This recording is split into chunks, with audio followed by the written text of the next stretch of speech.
Happy evening, all of you all. Happy evening, sir. Evening, sir. Good evening, sir. Good evening, sir. Good Good evening. evening, sir. Good evening. I'm putting on my video. Good evening, sir. Good evening. My video is on. Good evening, sir. Yes, sir. Okay, Sir. done. Yes, One. sir.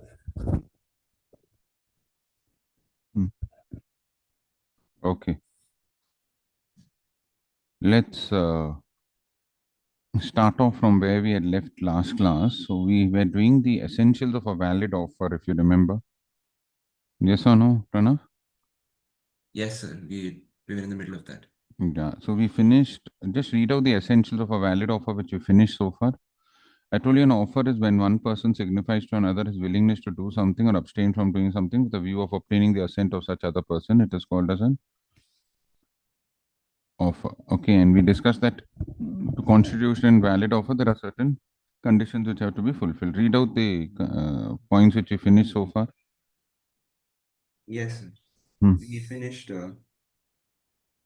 essential valid offer capable. One second. Yeah, I think we finished the first four. What's the first one? Capable of creating legal relations. I told you it should be meant with creating legal relationship, any family offer, domestic offer, religious offer.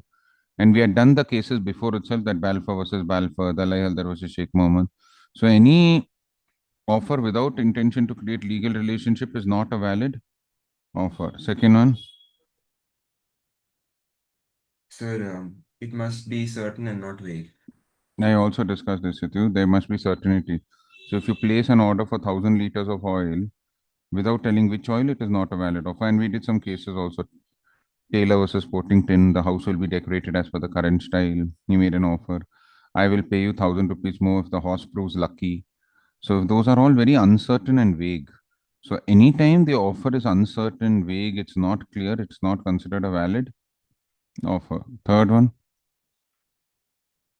Yes, sir. It must be communicated to the offeree. Lalman Shukla Versus Gauri Dutt. Remember, I told you that that man, his nephew was lost and he sent his servant. But after the servant found the nephew, he came to know that the master had made a general offer that whoever finds his nephew will get a prize money. But the court said that you cannot accept an offer without knowing about it. So an offer must be communicated. What an offer must be communicated. Yes, sir. Then it must be made with view of obtaining the assent of the other party. If any offer is made jokingly, non-seriously, I told you that Weeks versus Tybalt, he told I'll get my daughter married to anybody who beats me in a bridge competition. Correct? All those are not valid offers, or they're not valid offers. Okay. So then it may be conditional. Fifth one. Yeah, I told you an offer may be conditional. You say that if you want to buy my mobile phone, you also have to buy my watch. Or if you buy my house, you have to pay the entire money within 2 days. Correct or no? So that is nothing but conditional offers. What it is conditional? Offer. Offer. So an offer can be conditional. Acceptance cannot be conditional. That I'll do later. Okay, next one. Sir, non-acceptance, non-compliance doesn't amount to acceptance. Yeah. Offer should not contain a term that Yeah, an offer should not contain a term the non-compliance of which means to acceptance. I did that case of Feldhaus versus Bindley. I told you one uncle wrote to his nephew, if you do not communicate to me within a week, I will assume that you have sold me the horse. So that cannot be an offer. An offer cannot contain a term, the non-acceptance, the non-compliance of which leads to acceptance. Understand? Yes, sir. Yes, sir. Sir, I think we should start doing from the next one. Yeah, the next one. So specific or general? Yeah, that also we did, no? An offer may be specific. Yes, sir. I think we have done till 8. Yeah. Specific or general. I told you an offer can be specific is to a specific person. We did that Bolton versus Jones, and general is that Carlisle versus Carbolic Smoke Ball Company Limited, right? Okay. Next one. Sir, offer may be express or implied. That also we've done, no? Expressed offer is when you express it in words, oral or writing. Implied is by the Conduct of the person, yeah. We did that. Match. Yeah. A bus going in a particular. Then next one. So next one is offer is different from a mere Ah, statement. from here. Here we have to do, no?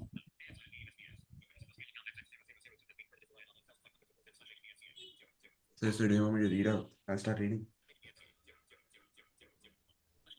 Okay, tell me. Yeah. Yeah, Sir, I'll we'll read start. this part. Yeah, please start reading this part. We have to read. Quickly. Offer is different from a mere statement of intention, an invitation to offer, a mere communication of information, a prospectus, and advertisement. A Go one by statement, one. Yeah. yes, sir. A So statement now of see, there are so many 5 things of which an offer is not the same as what they mentioned there. So first we are going, an offer is not the same as a statement of intention, right? yes, Yeah, read. a statement of intention and announcement. They've just given 2 examples. Yeah, read that. A father wrote his son about his wish of making him the owner of all his property is a mere statement of intention. Hmm. An Then, announcement to give scholarships to children scoring more than 95% in 12th board is not an offer. okay. That's it. The first two, let me finish this. Now, an offer is not the statement of an intention. Intention is you're planning to do something, but offer is definite. What an offer is? Definite. So, again, there's a case law. I didn't do it in the previous batch, but I'll do it today. It's called Farina versus Ficus. Farina versus Fickus. There was this man called Ficus whose daughter was Farina. And this father, he wrote a letter to his son in law, that is Farina's husband. You know, I'm intending to give half my property to my daughter. Later on, they came to know that this fellow has made a will in which he's given the entire property to his son and nothing to his daughter. What? Nothing to his Daughter. daughter. Once he had received the letter, the son in law wrote back stating, "Thank you so much, father in law. We were very, very happy with your distribution of wealth, etc." So now he took both the letters, his father-in-law's letter and his letter to the court, and said, "See, my father-in-law made an offer that he's going to give half of the property to my wife, and I also accepted it." The court told, "This is not an offer. This is just a statement of intention. He's just making an intention that I am deciding that I will give half my property to you. Did he say I'm offering to give my property to you if you do something? Nothing. So it was only a statement of intention. What? It was only a statement of intention. And secondly, an announcement. See, now an announcement is also not an offer, it's an invitation to offer. What it is, an invitation to Offer. offer. So, for example, there is an announcement made in the newspaper or in the radio which says that please come visit monthly developer's office and get rupees 2 lakh off for the purchase of your flat. Now they are saying, please come to monthly developer's office. Once you go there, you will make an offer to buy the flat, and then they will decide whether to give you 2 lakhs off, or you can't go over there and say, no, no, you said you have to give me 2 lakhs. Or, for example, in your school, the principal makes an announcement that all students who have got above 90% in their PUC will get Village is prepared for patty harvest with class and third class. Damn it. Who's these stupid people who are talking here, Pranav?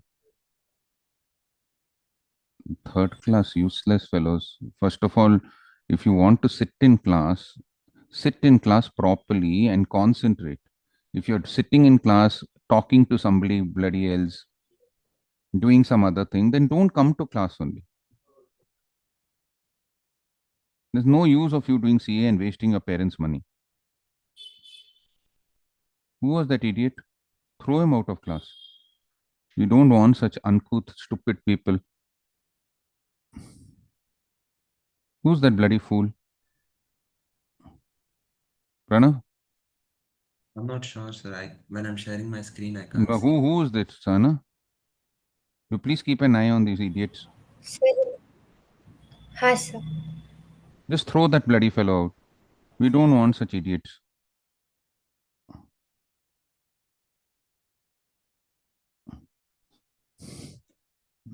The teacher is serious and the students want to bloody play the fool.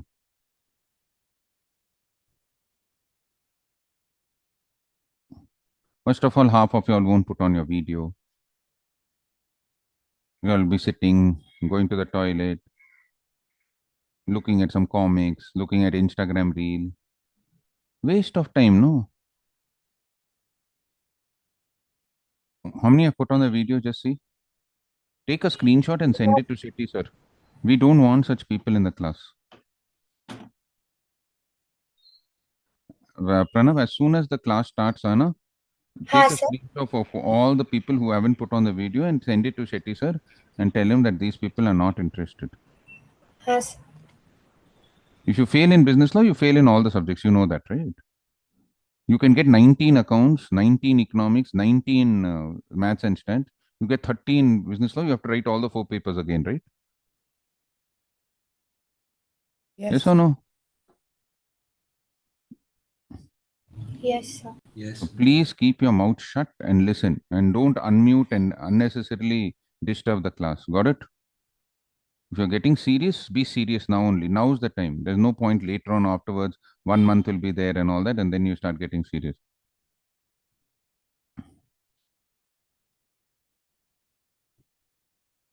Your principal announces that whoever gets above 90% in second PUC, for degree, they will get 10,000 rupees off.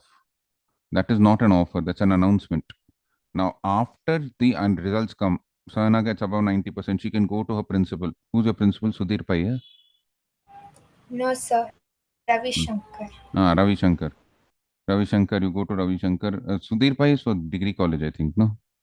Sir, he's the administrative officer. The administrative officer. Who's the principal now, degree? Sir, I don't know his name. Whatever. So you go there. Now you are making an offer. I want to join RNS degree college. Now it's up to the principal whether to give you 10,000 or 8,000 or 6,000 as scholarship. So it is not an offer. An offer will be, see, when you can take one step directly, one more step which has to be taken, it becomes an invitation to offer. Suppose it's mentioned, everybody who gets above 90% will get rupees 10,000. That is an offer.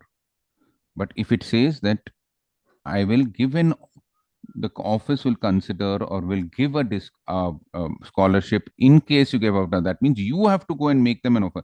He's inviting you to make an offer. What he's inviting you to make an Offer. offer. So when Offer. you have to do something and then they will give the offer, that becomes an invitation to offer. When directly they've announced and you just have to accept it, that becomes an offer itself. So the first thing is different from an intention to go, and second, an announcement. Go to the next one quickly. Yes, sir. Offer must be distinguished from an answer to a question. Sir, they've explained the case law. Read that. Hyde versus Rencho. What? Just read it. No, sir. Harvey versus. Harvey, yes. Read it out quickly. Yes, sir. In this case, Privy Council certainly explained the distinction between an offer and an invitation to offer. In the given case, the plaintiffs, through a telegram, asked the defendants 2 questions, namely, 1. Will you sell us bumper hall pen? And 2. Telegraph lowest cash price. The defendants replied through telegram that the lowest price for bumper hall pen is £900. The plaintiffs sent another telegram stating, we agree to buy bumper hall pen at £900. However, the defendants refused to sell the property at the price. The plaintiffs sued the defendants, contending that they had made an offer to sell the property at £900 and therefore they are bound by the offer. However, the Privy Council did not agree with the plaintiffs on the ground that while the plaintiffs had asked 2 questions, the defendant replied only to the second question by quoting the price but reserved their answer with regard to their Okay, now willingness to listen sell. here carefully. See here, what is the difference between an offer and an answer to a question? So now all this what we are discussing now is an offer is not the same as an invitation to offer. So one type of invitation to offer was an intention. One type of invitation to offer was an announcement. Now one type of invitation to an offer is an answer to a question. What is an answer to a question? So let's give the example one by one. So what happened in this case of Harvey versus Facey? I always told you the person who files the case is called the plaintiff And the person on whom the case is filed is called the defendant. So here the plaintiff was Harvey, defendant was Facey, or defendant was Facey. So what happened is this Harvey wrote a letter to Facey. The will you sell us bumper hall pen? Bumper hall pen is not a pen. Pen is a place also where sheep are kept. So it's a piece of land. What is a piece of land? And the second line in that telegraph was please telegraph lowest price. What please telegraph? Lowest Price. price. Now, this Facey, he just answered back, the defendant, he just answered back, lowest price for bumper hall pen is 900 pounds. Now, there were two questions in that thing. Will you sell us bumper hall pen? Please telegraph lowest price. And he answered only the second question. Did he answer the first question? Did he say, I'm accepting the offer? No, No, no. No, sir. So now what happened is this fellow, this Harvey wrote back, the plaintiff that Harvey wrote back, thank you, we are accepting your offer. Facey said, I didn't make an offer only. I just sent you a lowest price. So this Harvey filed a case, said, see, sir, he made an offer. I'd send him a question, please telegraph. He said, so the court said that was just an answer to a question. It was not an offer. What it was not an Offer. offer. An Offer. offer must be distinguished from an answer to a question. What it must be distinguished from an answer to a Question. question. Next. So, yeah, then they've said the above decision was followed in Macpherson versus Aparna. Read. 184, where the owner of the property had said that he would not accept less than 6,000 pounds for it.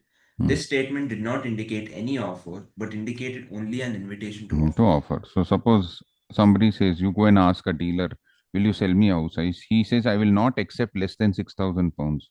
He's not making an offer. He's telling you what is the lowest price he's willing to accept, what he's willing to accept. So then Macpherson went to Appanna and he told me, at what price are you selling this house? He said, I will not accept less than 6,000 pounds. And Macpherson said, okay, I'm buying it for 6,000 pounds. Appanna told, I'm just giving you an invitation. I'm telling you, I will not sell it less than 6,000 pounds. Now you have to make an offer to me whether you want to buy it for 6,001, 6,500, 6,700. Yes or no? So just an expression of the price is not an offer. It's an invitation to offer. What it is an invitation to offer. Okay. Next one. Yes, sir. A statement of price is not an offer. Hmm. Quoting the price of a product does not constitute as its offer. Refer case of Harvey versus Facey as discussed above. Okay, so statement of price I already told you before, correct? Is not an offer. Answer to a question or a statement of price is not an offer. And that Harvey versus Facey, he told, no, lowest prices. Yes or no? Yes. Then an invitation to make an offer or do business. In case of an invitation to make an offer, the person making the invitation does not make an offer, rather invites the other party to make an offer. His objective is to send out the invitation that he is willing to deal with any person who, on the basis of such invitation, is ready to enter into contract with him, subject to final terms and conditions. Then they've said advertisement for sale of goods by auction is an invitation to offer.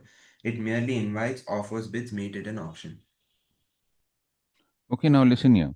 Now, one more thing. A statement of price is not an offer. Even selling by catalog is not an offer. So suppose you go to a restaurant. Let me tell you this before we go to the invitation to offer. You go to a restaurant. Let's say Amit goes to a restaurant and he sits over there and he sees the menu. Amit, you're there? Yes, sir. Now, Amit, you see the menu. What is your favorite dish? Anything is fine, sir. You go to a hotel, anything is fine. You'll eat octopus. No? Okay. French onion soup, sir. Huh? French onion soup. French onion soup. Okay. So Yeah, he sir. sees over there's one on the menu is written French onion soup. That waiter sees, and the price is how much is one price? 100 rupees for one French onion soup.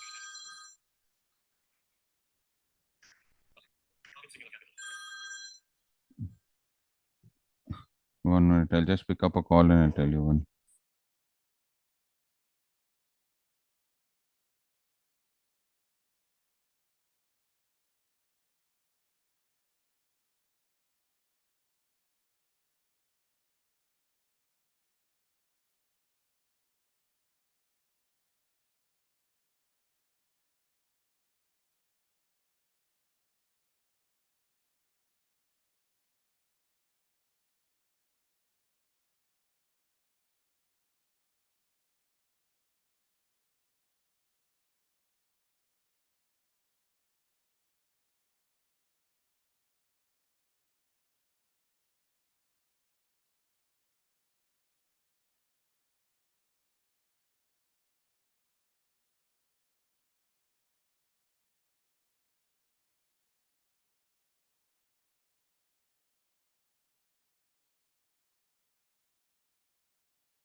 Okay, am I audible and visible, Pranav? Yes, sir. Yes, sir. Yes, sir. Okay, let's move to the. So we were discussing. So if Amit sees that French onion soup and he says 100 rupees and he tells the waiter, get me one French onion soup. After 5 minutes, that waiter says, sir, French onion soup is not available. Can Amit go and slap that waiter or file a case against him? See, you may send me a menu means you're making an offer. I accepted the offer by telling you I want one French onion soup. Now you cannot deny me the offer. Go and buy the onion and come and make the soup. Is it possible? No. Who made the offer? Actually, it was not the menu card in a hotel or a catalog or a price list is only an invitation to offer. When Amit tells the waiter, I want French onion soup, he is making an offer. Now it's up to the waiter whether to accept the offer or Reject reject the the offer. So the statement of a price in a catalog, you go to a jewelry shop and they show you a beautiful catalog with all beautiful necklaces, earrings. And Sahana likes one earring and she says, Sir, I want this earring now only. He says, Sir, it's not available. Sahana cannot file a case because that she's making an offer. It's up to them whether to accept the offer or Not. not. Okay, this is one thing. Second thing which you want to talk about is there is a difference between offer and invitation to offer. Now I'm going to discuss a case which they've also discussed earlier, but I'm going to discuss it. It's called Harris versus Nickerson. What is it called? Harris versus Nickerson. Nickerson. So what Yes. happened in this Harris versus Nickerson is that there was this man called Harris. He saw an advertisement in the paper by a person called Mr. Nickerson, and Mr. Nickerson had given an advert. I'm auctioning my old furniture at 3 o'clock in the evening, in the afternoon. Whoever is interested can come and visit my house at such and such a time. Okay, and he gave the address of his house. This Harris, poor fellow, he took a cab and he went all the way to Nickerson's house, who was on one side of the city, the other side of the city. Let's say you're going from Electronic City to Whitefield. We went from Electronic City in Bangalore to Whitefield, that is around 40, 30 kilometers, 35 kilometers, correct or no? Now, once he went over there, correct or no? Yes, sir. He reached there at 3 o'clock. What he reached there at 3 o'clock, what he had told, what Nickerson had told. But some people had reached before 3 o'clock itself. They had reached at 2:30. What they had reached at?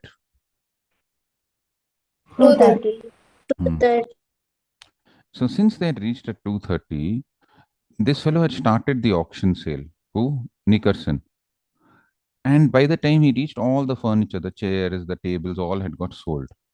So Harris filed a case. See, Nickerson made an offer to sell his furniture at 3 o'clock. But I accepted the offer by reaching at 3 o'clock. But before that itself, he had sold off the chairs and Furniture. furniture. The court said no. That advertisement was not an offer. He said, I'm going to auction my furniture at 3 o'clock. Please come. Auction my furniture at 3. You know what is an auction, no? You'll say this chair is, who wants to bid? Somebody will say 2,000, somebody will say 3,000, somebody will say 5,000, correct or no? Like IPL auction, no, sir. Like IPL auction only. Correct or no? They are players, this was furniture. And then they'll say highest price 5 crores and they'll bang the hammer and then the auction is over. So in this case, auction means you're trying to ask people to tell the highest price and do it. So in this case, the court held that when he gave an advertisement for the auction sale, it was only an invitation to offer. When you reach there, then he starts saying, I am offering to sell this table for 5,000 rupees. Who wants to buy? Please tell me the highest amount. Somebody will say 6,000. Then he'll say 6,000. 1, 2, 3. Okay, done. So when he starts selling it over there, it becomes an offer. But giving an advertisement in the paper, asking people to come there for the auction is not an offer. It is only an invitation to Auction. understood or no? Yes. Yes, Yes, sir. So an offer must be distinguished between an invitation to offer. In the same way, we are going to do one more case and listen to this case properly. This case is called Booth's Chemists versus Pharmaceutical Society of Great Britain. Very important case because they keep giving these type of examples in the question paper again and again. There was one chemist, there was one person. Who will take that person as? Sir, I will become. What's her name? Adrat, sir. Huh? Adrat. No, this Adrut had a lot of scratching problem. Sir. That the case is like that. It's not. I'm not bluffing the case. Okay, sir. I'm telling you the true case. This happened in London, but since I needed Indian example, I'm taking. So this Adruth, no, he had a lot of scratching problem. Every time he used to scratch here, there, and all. And everybody used to see, you, Baba, Papa. Sometimes he's scratching down, sometimes scratching up. Correct or no? Sana, you've seen this monkey scratching? Yes, sir. Adruth, your video's on. No, sir, the power is gone, so I've just connected my phone with this one, sir. So my phone does not work with this one, so Hmm, so hmm. I'm connecting laptop after a few minutes, sir. Okay, once you connect, you have to scratch and show. Okay. Sir. Yeah, don't worry. Okay, He sir. won't ask you to stand and scratch, only top only scratch. Okay. Okay, sir. So he was a lot of scratching problem. So he went to his doctor. Who wants to be doctor? Dr. Ramani. Ramani is there. Yes, sir. So this Ramani went and she examined Adruth. She said, Adruth, the only cure for you, correct? The only cure for you is there is one special oil. It's called Tanushri oil. What it's called? This is not a joke. It's true. You didn't know this. You have heard of this in case study, Ramani? No. Huh? No, not yet, It's sir. very important. I will use for Uh, Business. hi, Tanushri. You're there? Hi, sir. Yes, sir, I'm there. Yeah. So Tanushri oil. If you apply Tanushri oil, it's made out of all that herbs and this thing. Only then your scratching will go. What your scratching will Go. go. Correct or no? So this Adruth started searching for Tanushri. Not for Tanushri, Tanushri oil. What for? Chemistry oil. He went to all the chemists. Nobody had stock. What nobody had? Stop. Finally, he went into one of the chemist shops, which was owned by Sahana. What which was owned by Sahan. Sahana chemist. And there in that big chemist shop, in one corner, what in one Corner. Corn. corner, he saw the Tanushri oil. What he saw the Tanushri? Oil. Oil. Adruth was very happy. He took the Tanushri. I got Tanushri full. He hugged it, kissed that oil. He went over there and he told Sahana sitting over there, Madam, give me this oil immediately. Sahana told, from where you got it? She told, Madam, see your shelves are there, no, where you're keeping all the medicines and all. There only I saw it, I brought it. Sahana told, no, no, no, no, no, no, no. This is one special type of oil. I bought it for my friend Pranav Pai. Even he's got scratching problem. What he's got scratching? Problem. Sir, it's fine. He can keep it. I don't have any problems. Oh, those people who have problems tell they don't have problems. Okay. So Pranav has one problem that he always denies things. Okay. So he he's telling he has. Sahana is telling I'm going to give it to Pranav Pai because he has a scratching. Adruth is very angry. No, no, you have kept it for display, so you have to give it to me only. What you have to give it to? Him. Sahana is Yeah, telling, sir. no, no, no. Pranav Pai has double problem. First of all, he has problem, and secondly, he denies that he has the problem. He'll keep telling everybody, but in the night, so much he cries, scratching, scratching. Understand or no? Okay, so Sana calls the security and she tells, throw out this fellow Adruth. Adruth files a case against Sana. Adruth is telling, see her, if she didn't want to sell the oil, why she kept it on the counter? Sana is telling, I kept it over there, but I had to decide whether I have to sell it to him or Not. not. Not. Who will get Tanushri? Pranav or Adruth? Not Tanushri oil, I'm sorry. Pranav, sir. Ramani, what do you think? Who should get relief? They should give half bottle to both of them. Yes, sir. If I am the dealer, I would. Whatever. You have to open the bottle. Tanushree. Tanushree oil, sir. Tanushree Tanushree not. Tanushree oil. Adrat, you'll get the oil or Pranav will get I the will oil? only get the oil, sir. You'll only get the oil. You're so confident. Sir, I booked a case now, sir. And you booked a case. Okay. What do you think? Tanushree, what do you think? Where you'll go? Where your oil will go? I Where? Ah, I think Pranav will take the oil. you'll take Pranav. Why smart? Oil, sir, oil. Yeah, why? Because it is up to the shopkeeper if she wants to give it or not. Sahana is like your mother or what? Sahana- This will happen, Tanushree, later on. Love marriage, arranged marriage. You don't know where to go. Shop. Never a Love love marriage. marriage, sir. Never a love marriage. That's why you're saying Pranav. Adrut took you, he loved you, he kissed you. What to do now? Oil, sir. Oil only. I'm telling oil only. What you're thinking? What? Yeah. Kushal is thinking so much. What do you think, Kushal? Nothing, sir. What do you think? Nothing, sir. Huh? You think who will get the oil? Pranav. Very good. Both of you all are right. The answer is when you display any goods on a counter, it's not an offer, it is an invitation to offer.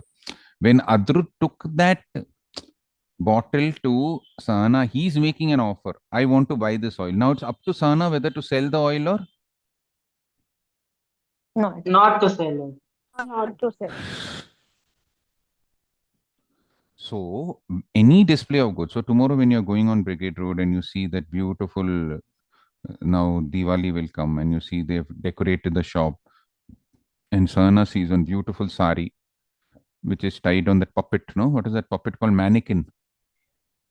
Have you seen in that sari shop? They'll show one puppet which wearing one sari. Yes. Yes. And Yes, Sahana sir. tells that, and Sahana likes the color. It's very nice. It's peacock blue with all sorts of gold border. And Sahana wants to wear that sari for her graduation day. And she goes and she says, I want that sari. But the shopkeeper says, no, madam, that sari is already booked by somebody else. Sahana can't file a case because that was only an invitation to offer. It's making a person, enticing a person to come and make an offer to the shopkeeper. Now it's up to the shopkeeper whether to accept the offer or not. So there are so many things which we have discussed so far. Offer is not the same as a intention. Farina versus Vikas giving property. An offer is not the same as an announcement. An announcement may be made in the newspaper.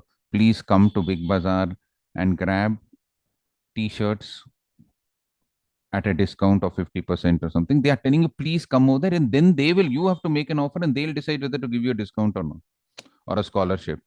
A offer is not a statement of a price like in a catalog or in a menu.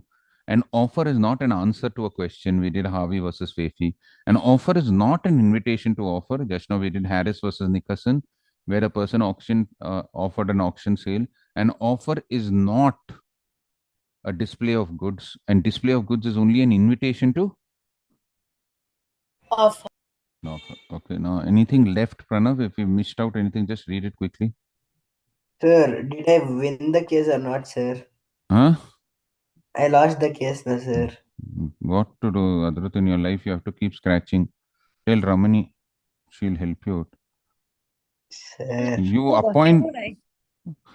The best thing, Ramani, you can. What, Adrut? You appoint somebody. Full day he has to scratch you. Sir. Appoint one monkey. You have seen these monkeys, no? What to do? No. Pranav got it. No. What to do? You have to. No.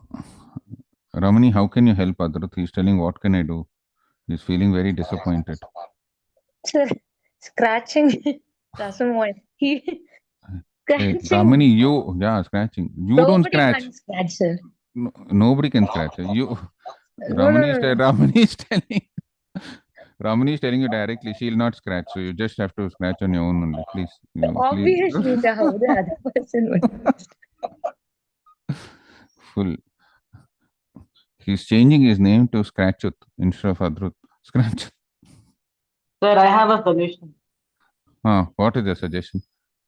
Sir, Adrut can pay Pranav by half the price of the bottle and take half of the portion. Yeah, that's what. But if Pranapai uses half the bottle, only half scratching will go. So for him also half scratching, for him also half scratching. At least one should get cured, no?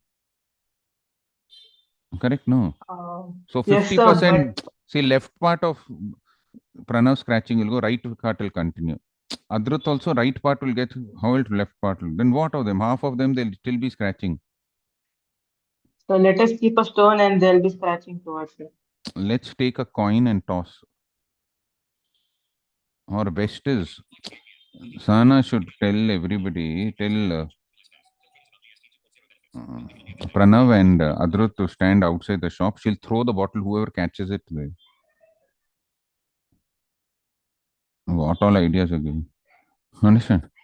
Or Ramani should come. Ramani will decide who has more scratching.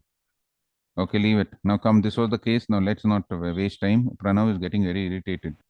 If he had, yeah. So what's the name of this case? It's written there, no? It's not there in the textbook. No, Sir, sir. it's No, not sir. there here. I think it's somewhere else. It's there. It's Booth's Chemist versus Pharmaceutical Society of Great Britain. Okay, sir. You Got can it. search it on the web. Remember last time, Sana, you searched for that, what is that? That hugging jacket, and then I told you where to find it. You ordered it, huh? No, sir. No, sir.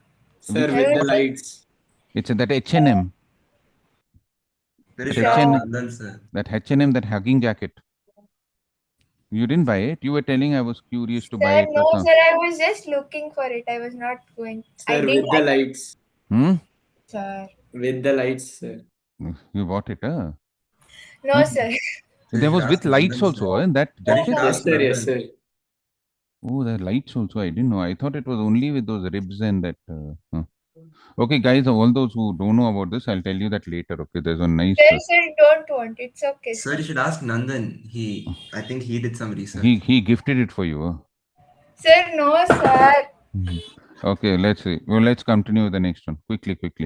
Yes, sir. Mm. Yeah. Just see anything we missed out. Just keep going down quickly, Pranav.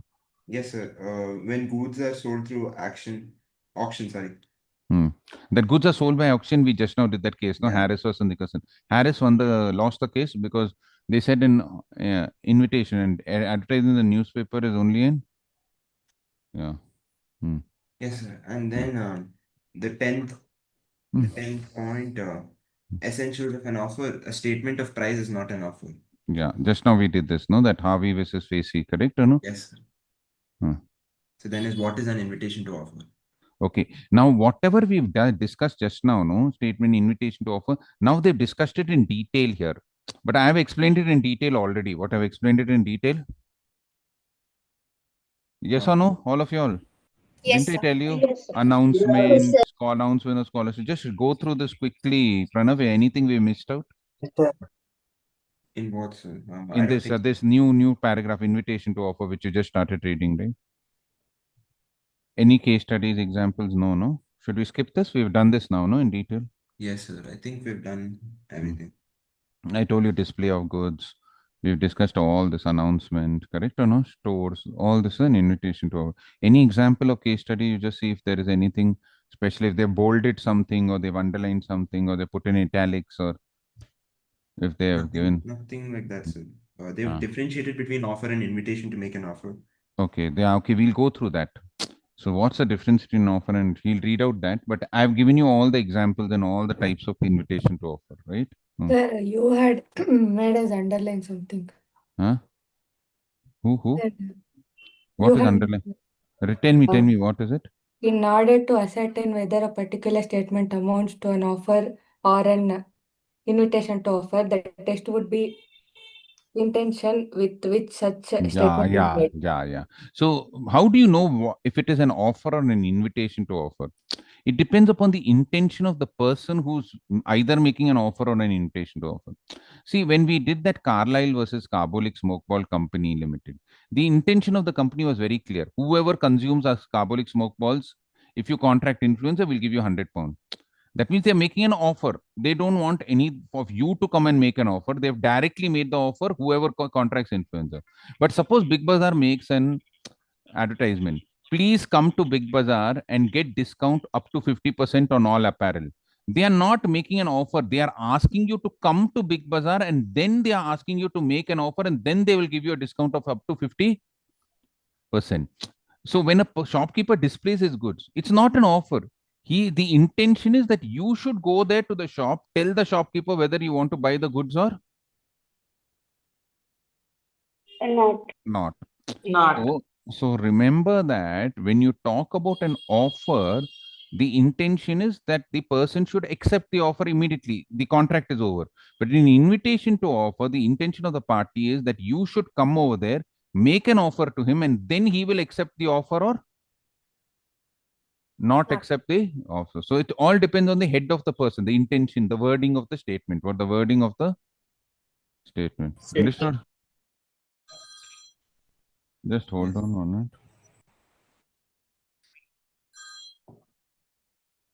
it. Just 1 minute, my sister's calling.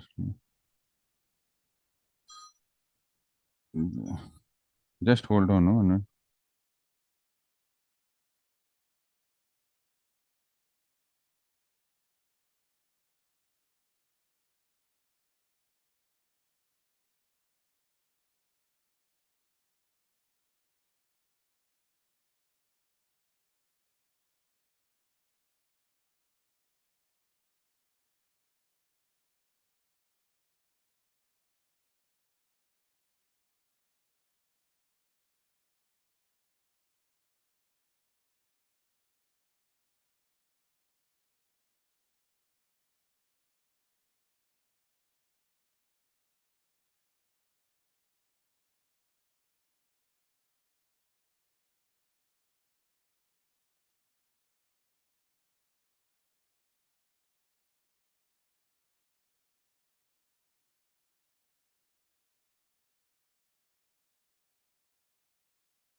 Am I audible, visible?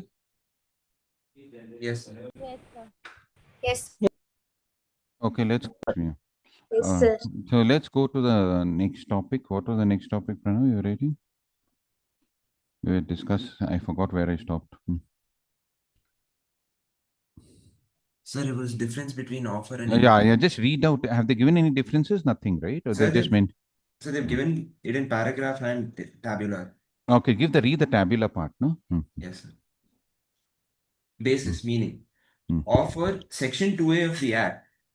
An offer is the final expression of willingness by the offerer to be bound by the offer should the other party choose to accept it. Okay, final expression. I want to buy the sari for 2000, or I want to sell my house for 5 lakhs, like that. All these are final expression.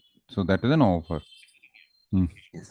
Hmm. Invitation to offer, where a party, without expressing his final willingness, proposes certain terms on which he is willing to negotiate. He does not make an offer, but only invites the other party to make an offer on those terms. So he's inviting the person, Harris, please come to my house and we will discuss the terms in which I will sell my car.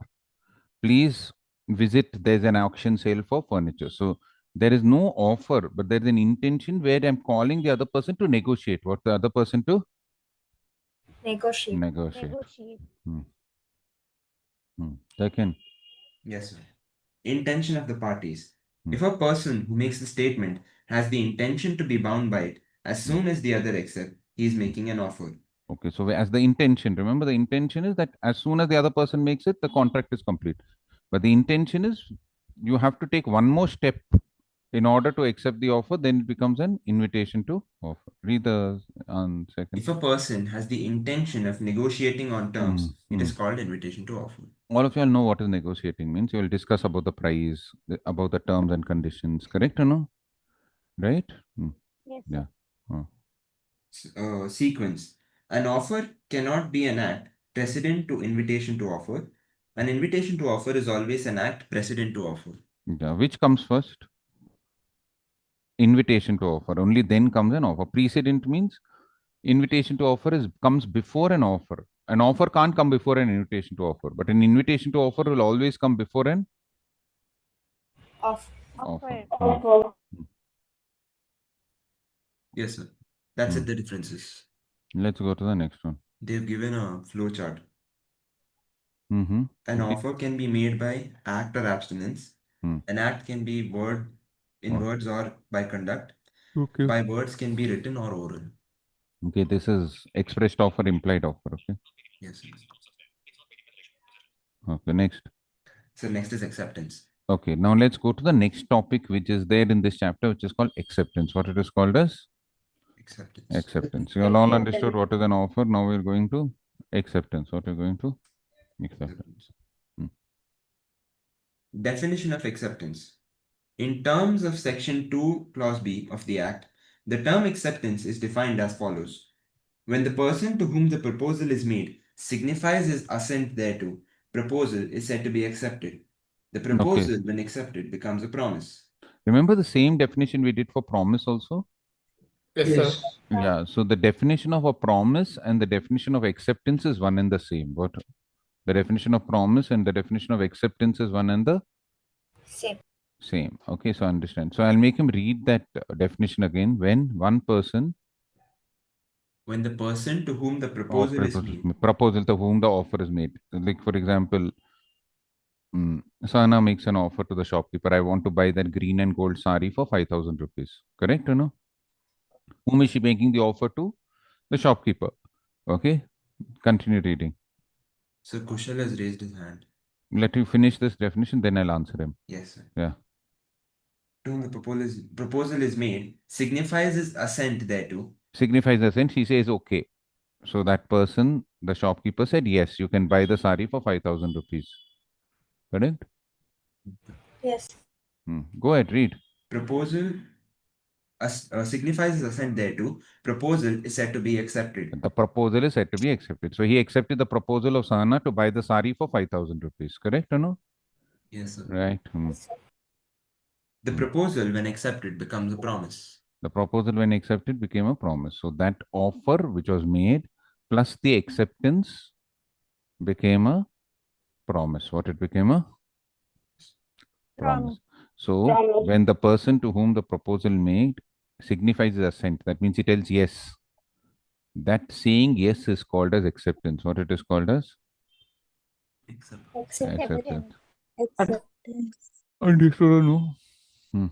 So they've given an analysis of the above definition. Okay, we'll go through that. Kushal, what is your doubt?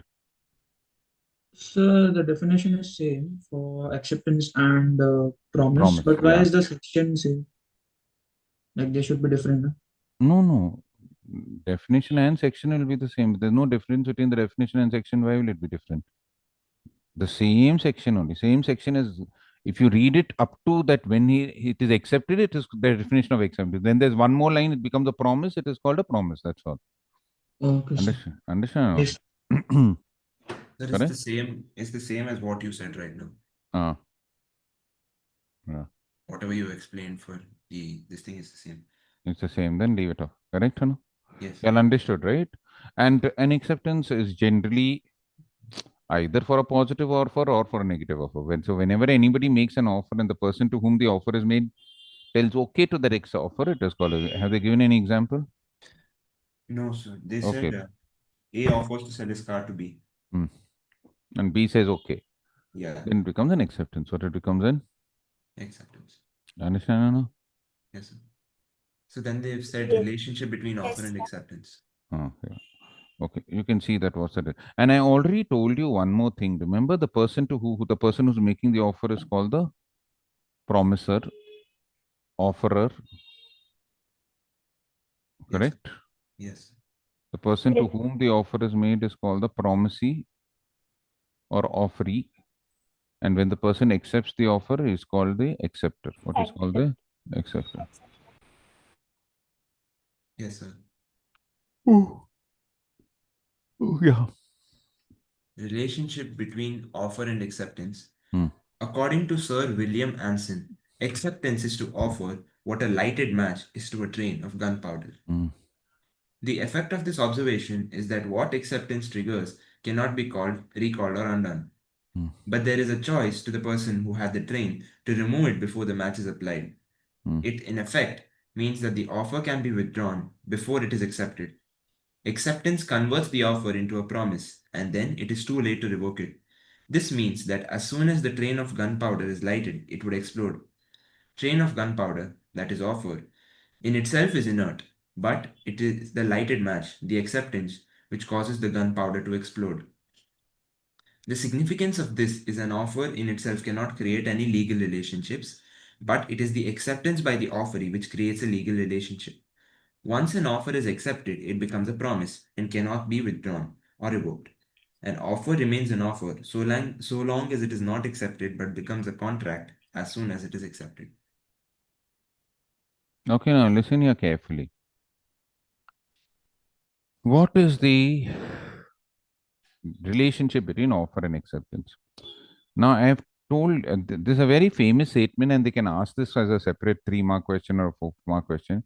An offer, an acceptance to an offer is like a lighted matchstick to a trail of gunpowder. What is gunpowder? You all know what is gunpowder when you all burn crackers. No, crackers is nothing but stuffed gunpowder. What it is stuffed?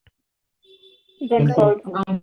You all burn no Lakshmi bomb, atom bomb. What are the bombs you'll burn? And Diwali is going to come no in 1 month.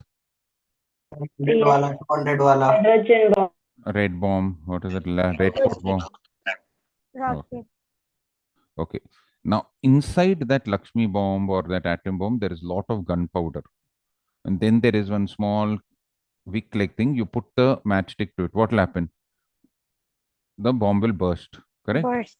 Once the bomb is burst, can you get back whatever masala is inside? No, sir.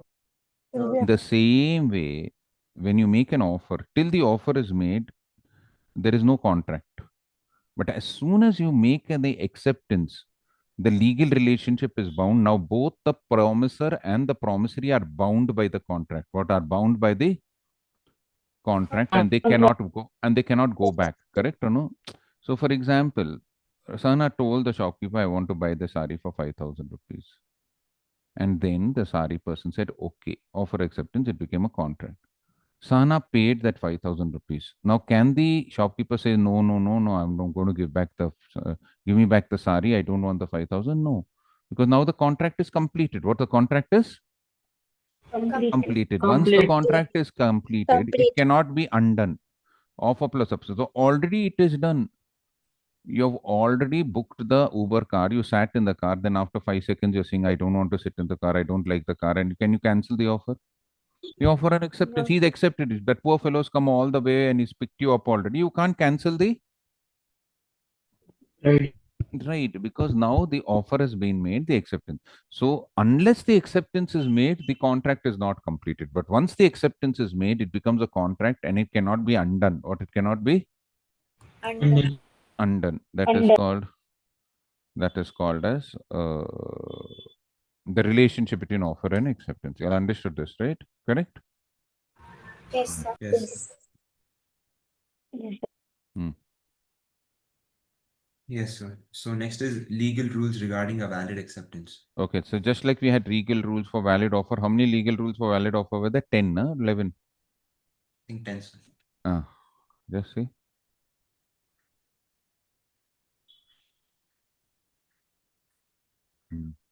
But 10. It is 10 only. 10, 10. Okay, now this 10 you remember. Now we have how many essentials for a valid acceptance? 7. 7. There are 7 rules. Remember for essential elements of a valid contract, there were totally 11. Yes, sir. There were 5 which were not under section 10 and 6 under section 10, I think. Yes, sir. Correct. yes, Understood or no? So please remember. And remember your mercantile law, your business law, CA exam foundation is not like business studies in one way. So suppose they ask you what are the essential rules of a valid contract under section 10. There are 6 points.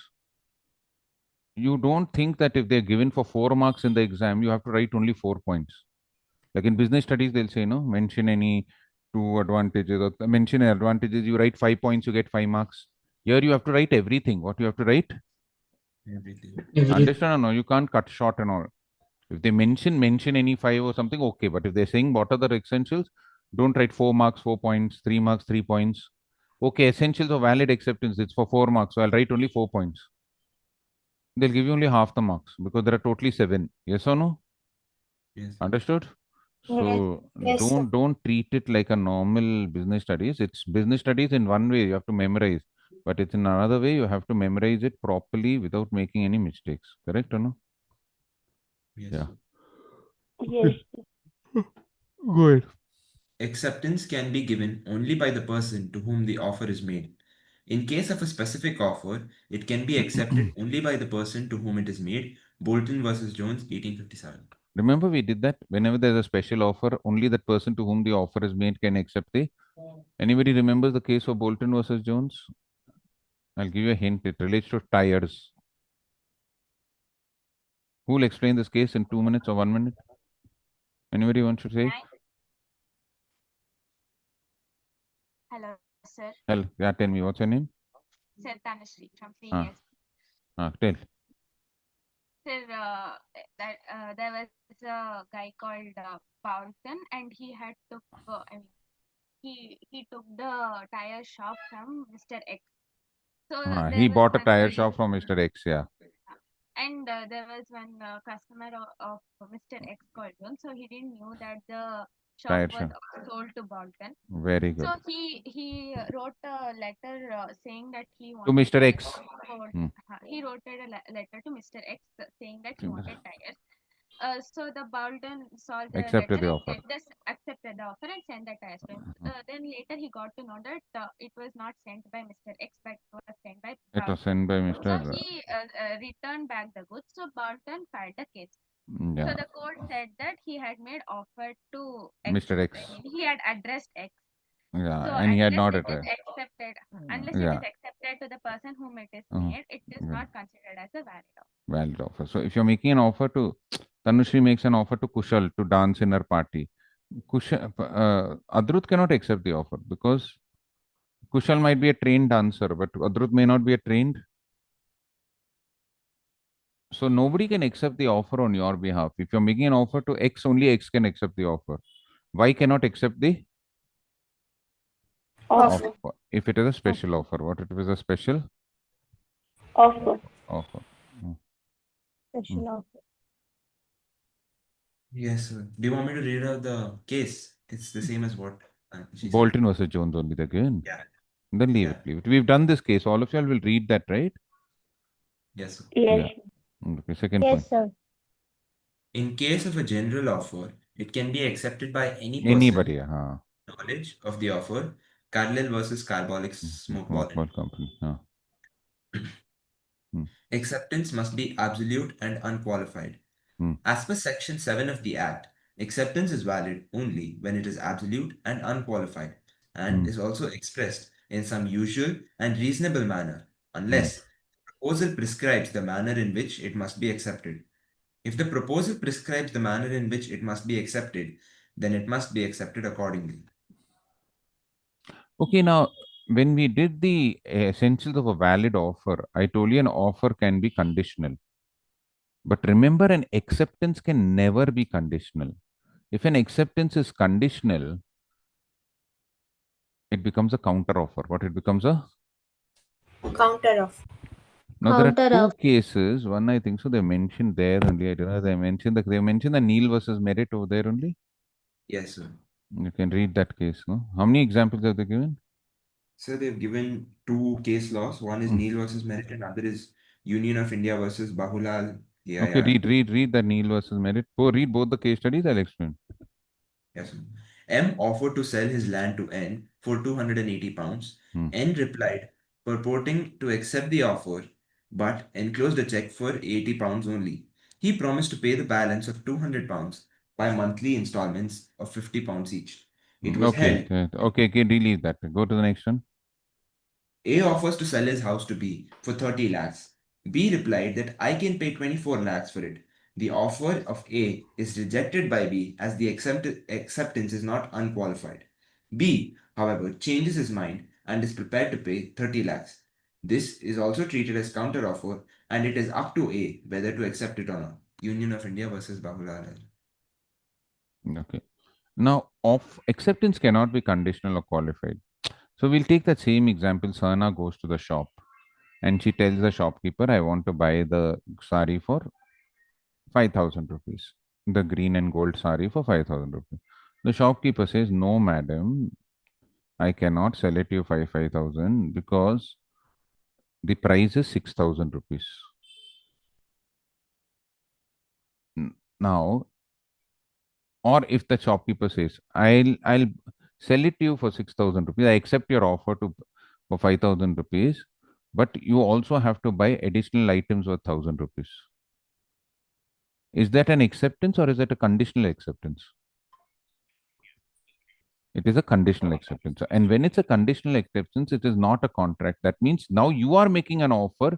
And it is up to the other person whether to accept the offer or Not. not.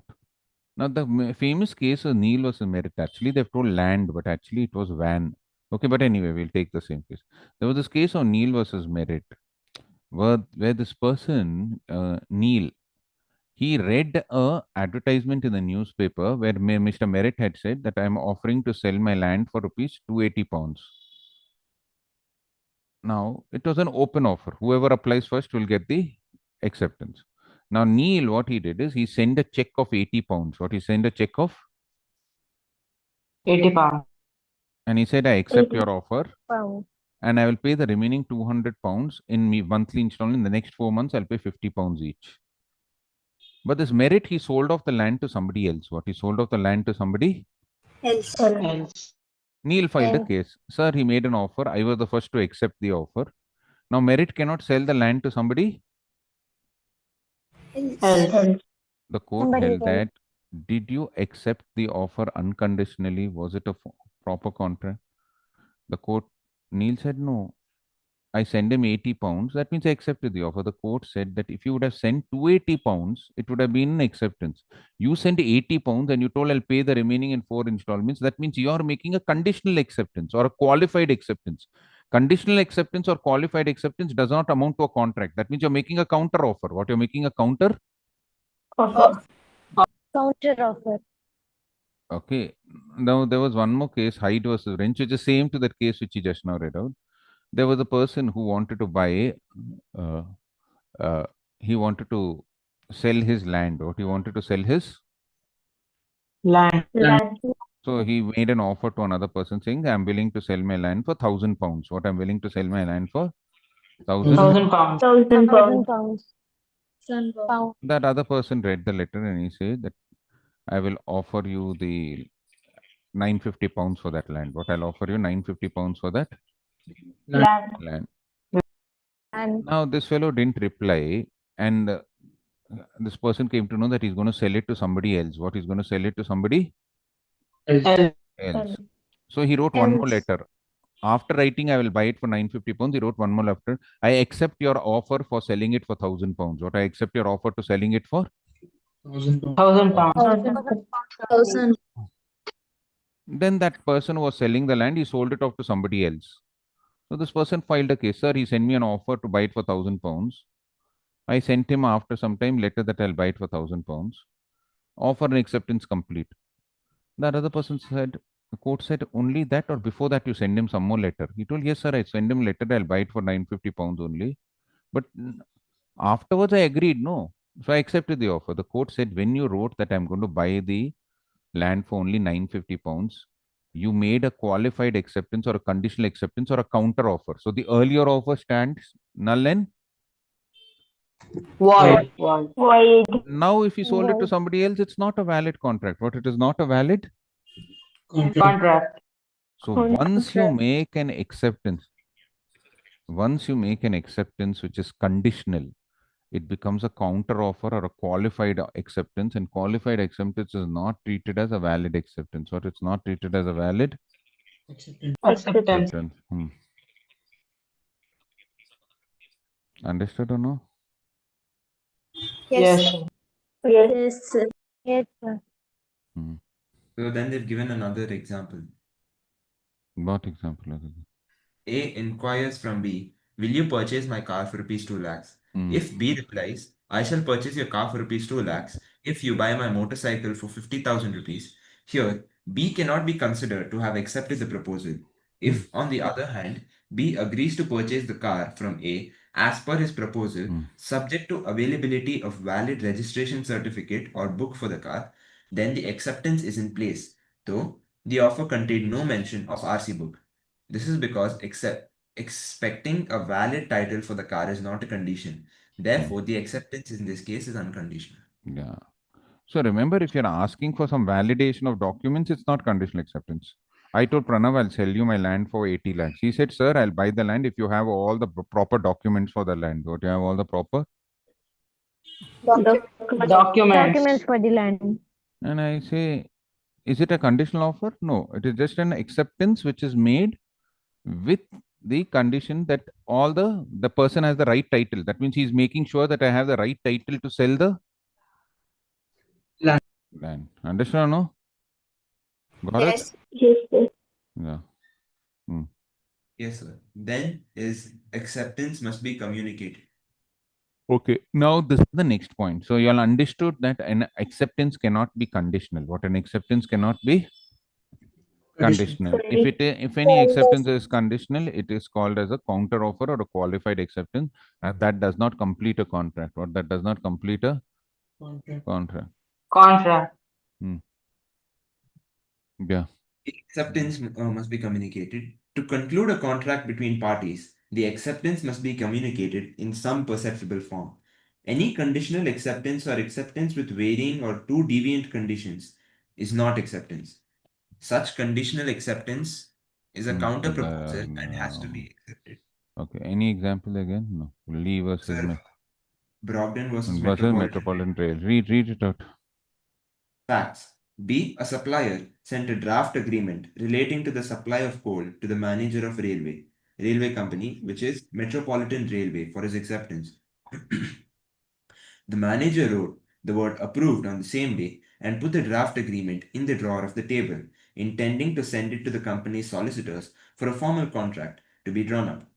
By an oversight, the draft agreement remained in drawer, held that there was no contract as the manager had not communicated his acceptance to the supplier, B, where an offer made by the intended offeree without knowledge that an offer has been made to him cannot be deemed as an acceptance thereto. Bhagwan Das versus Giridhar Lal. Okay, now listen here. Acceptance must be communicated. What's the next point? Acceptance must be. Communicate. I'm going to Communicate. give you two case laws. Listen to these case laws. One is the one which they've given, and one is the one which they have not given, which I'll explain. The one which they're not given, I'll explain. It's called Lee versus Powell. What it's called, Lee versus Powell. Power. Now, what happened in this case of Lee versus Powell was there was a uh, school who wanted a principal for their school. So they put an advertisement stating that we require a principal. Whoever the interested in. Oh, not one. I'm getting a call from Sheshadaka.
Okay, am I audible and visible?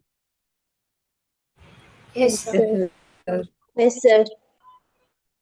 Okay, so what happened is, so this the school gave an advertisement for the post of principal, and there were many people who applied. One of the person who applied was one person called Mr. Lee. When he applied for the post, the management committee of the school, they had a meeting, and in the meeting they saw all the people who had applied for the post, and they selected Lee's application. They said Lee's got a lot of experience and all, so we will choose him as the principal. Principal.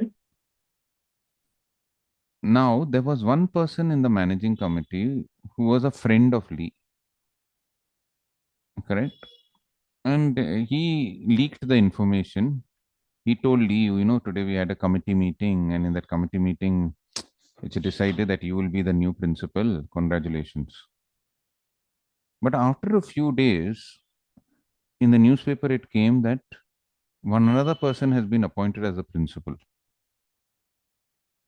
That managing committee's brother-in-law, or the managing committee's managing trustee's brother-in-law has been appointed as the. Principal. So this Lee got very angry and he filed a case against the managing trustee Powell. He told, sir, I made an offer for principal. In the managing committee, they discussed and my name was approved, but now they've appointed somebody else. The court asked him, did they send a formal acceptance to you? Did they send a letter stating that you have been appointed as a principal? No, sir. Somebody told me. They told no. Acceptance has to be formally communicated. Somebody will tell you, you can't believe it. You made an offer. They did not send you a letter of acceptance that you have been appointed or whatever. So this is not a valid contract. The acceptance has to be communicated. What it has to be? Communicate. The same case as Brogden versus Metropolitan Rail Company. This Brogden was a supplier of coal. In the olden days, they used to run steam engines, right? No steam engine. Yeah. They'll heat the coal. The coal will heat the water. That water will make the steam, the turbine run, and then in olden days they used to have that you'll see the train out of the train from top. That smoke will be coming out. Correct or no? Yes, sir. Yes. Yes, sir. So now there are only, I think so, 2-3 steam engines in India. One is that Uti Metropolitan one. One is in that same. Usually now all steam engines have been replaced by Electrical. all electric trains. Those wires which run on top of the train. Full electrical, sir. They have made It's it all e-vehicles. it mains runs through electric wires. So this is not. So the very few steam. So this fellow was supplying coal. Now Metropolitan Rail Company, the purchase manager, he received the offer. He said that the agreement says that I am offering to sell you uh, coal at 5 rupees per kg for the total of 40,000. The draft proposal was there. That person, the purchase manager, he saw the proposal and he at the back he wrote accepted and he put it in his drawer and he thought I'll send it to my lawyer and then we'll send him the formal acceptance. What we'll send him the formal Acceptance. Acceptance. But after some time, they did not sell the formal acceptance. They placed the order for coal with somebody else. What they placed the order for coal with somebody Else. else. That clerk over there told, sir, I only saw this person. He's accepted the offer. The agreement was made. It was put in the drawer. And that clerk, he showed that person the offer and she took that document outside. He took a Xerox of that document and he gave it to this Brogden. Brogden filed a case. Sir, see, I sent them the offer. That manager wrote accepted and he put it in his drawer. But finally, they gave the contract to somebody Else. The court said, did they send you a formal acceptance letter that we are accepting your offer? Somebody told you, right? Inside, it's written over there accepted, but they did not formally communicate it to you. Did they communicate it to you? No. So since they did not communicate it to you, it was not a formal acceptance. The acceptance was not communicated, so therefore there is no contract. What? There is no Contract. contract. The acceptance has to be communicated. What? The acceptance has to be Communicated. So both in the case of Lee versus Powell and Brogdon, the acceptance was made, but it was not communicated to the proposer or the promiser. If it is not communicated to the person making the offer or the promiser, it is not considered as a valid contract. But it is not considered as a valid Contract. contract. Is you all understanding this? Yes, sir. Yes. All of y'all, any doubts so far? No. Sir. Oh, okay. Let's go to the next point. Sir, they've also mentioned another case Yeah. and an example. Read it. A mere variation in the language, not involving any difference in substance, would not make the acceptance ineffective. Example? What is it?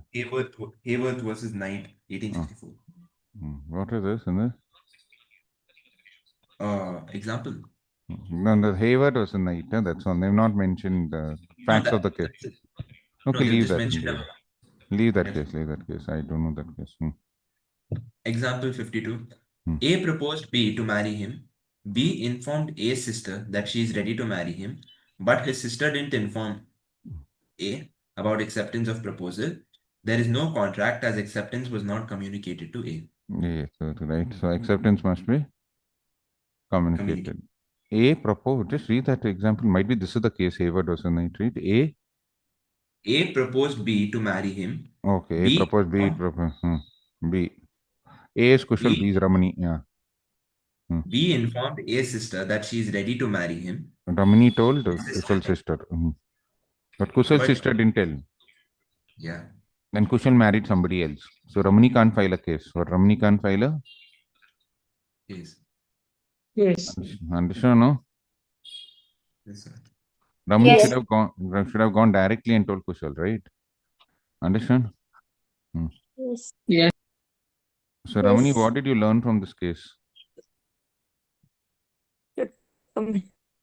Acceptance must be communicated.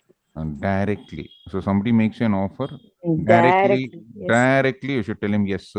Hug him and give him a rose. Yeah. Finished. Yeah. If you go and tell his sister and mother-in-law, it will not work. Full direct. They'll say this connection. Heart to heart. Understand? Yeah. Understand? See, now she Yes. understood. Pakka, she's going to find one boy now. Outside Ames. Ames is very limited choice. And Ames. Correct or no? Okay. Let's go to the next one. Kushal, you're in one college or you're doing only CA? No, sir, I'm in second PU. Second PU. Which college? In Pune, eh? Yes, in Pune. How many students are there in the class? Like 25, 30. That's all small place. Listen. Okay, let's go to the next one. Read the next one, Pranav. How many we finished? 3 or 4? We finished 3. Okay, now there are 4 more. Remember there are 7 points, so we'll go through the next 4 quickly. Yes, sir. Acceptance must be in the prescribed mode.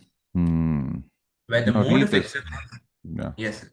Where the mode of acceptance is prescribed in the proposal, it must be accepted in that manner. But if the proposer does not insist on the proposal being accepted in the manner prescribed after it has been accepted otherwise, that is, not in the prescribed manner, the proposer is presumed to have consented to the acceptance. If the offerer prescribes acceptance through messenger and example, if the offerer prescribes acceptance through messenger and offeree sends acceptance by mail, there is no acceptance of the offer if the offerer informs the offeree that the acceptance is not according to the mode prescribed. But if the offerer fails to do so, it will be presumed that he has accepted the acceptance and a valid contract will arise. Okay, now listen here carefully. An offer must be made, an acceptance must be made in the mode prescribed. So now I'm going to give you an example. This is a little tricky point, but I'll explain it to you correctly. See now, let's take a case. Okay, now Sahana wants to sell. Sahana, or we'll take 2 other people. We are taking the same example. Sahana, tell me, take 2 people's name. No, Shravan Hegde. Yes. I'll leave out those people we have taken already. How many students are there now in class? Sir, in the previous one, there was another case study, sir. Bhagwan Das versus Yeah, you find out that and you read that case and you tell me what it is. Okay. Tomorrow you explain your homework. Okay. Sir, it's something about telephone. That's all I know. Yeah, you find out. This is full telephone and all. Correct? Okay. Tell me, Sana, take two names. Sir Jayant and Deekshit. Which shit? Sir Deekshit. Why you are telling shit and all? Sir. Say, Sana, please, you have to be a little careful. Sir. Okay. Hello, Jayant. Jayant. Hello. Hi. Throw him out of class. The solo useless guy. Is he there in class? Is his video on or what, Sana? No, sir, his video is not on. He's frozen, huh? Sir, I don't know. Please defreeze him. Throw him out. He doesn't want to pay attention. Dikshit, Yes, sir. you're there. Okay, take one more name, no? Dikshit, which college are you? SDBT, sir. Katil. Katil. Any of your classmates is there, Dikshit? Yes, sir. Who? Shivamani, sir. Huh? Shivamani. Shivamani. Shivamani. What's the name? What is he saying, yeah, Sana? Sir Shiva Manyu. Shivamani. Huh. He's there in class? Yes, sir. Hi, Shivamani. Okay, we'll take Dikshit and Shivamani's example. Okay. Now, Dikshit wants to sell his watch to Shivamani. So he sends him an WhatsApp message. Shivamanu, I'm offering to sell you my watch for ₹1,000. If you're interested, please send me a email confirming your acceptance. What? Please send me an email confirming your Acceptance. But problem is Shivamanu's internet is not working. As soon as he receives the message on WhatsApp, there is an internet problem in his house, but he wants to buy that watch urgently. So what does he do is he immediately sends an SMS. For SMS, you don't need WhatsApp, you don't need internet, right? Or no? Correct?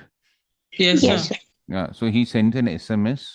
Instead of sending an SMS email, he sends an SMS to Dikshit saying that I accept your offer of selling the watch for ₹1,000. Is this a valid acceptance? Yes. Yes, sir. He asked him to send it only by email. The answer is yes. The answer is you can make an acceptance in any other mode as long as the offerer does not insist that it has to be again in that mode. But after receiving that SMS, suppose Dikshit mentions, I want the acceptance only through email. Then, if Shivamanu does not reply, it is not a valid acceptance. But if otherwise, if you are asking for a more prescribed, Kushal makes an offer. He wants to sell his car. So he sends a email to Pranav stating, I'm offering to sell my car for 5 lakhs. If you want to accept it, please send me a written letter by courier accepting my offer. What? Accepting my offer. But Pranav does not want to type out a letter and sign it and send it. So he sends an email to Kushal, digitally signed, I am accepting your offer to buy. Now, if Kushal is happy and he does not object, it is a valid contract.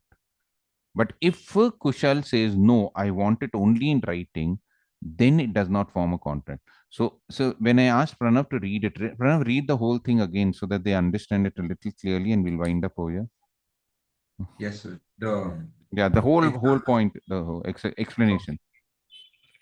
Where the mode of acceptance is prescribed in the proposal, it must be accepted in that manner. But the proposer does not insist on the proposal. Does not insist on the proposer. Remember, this is the important point, right? Yeah. Got it? Does not insist on.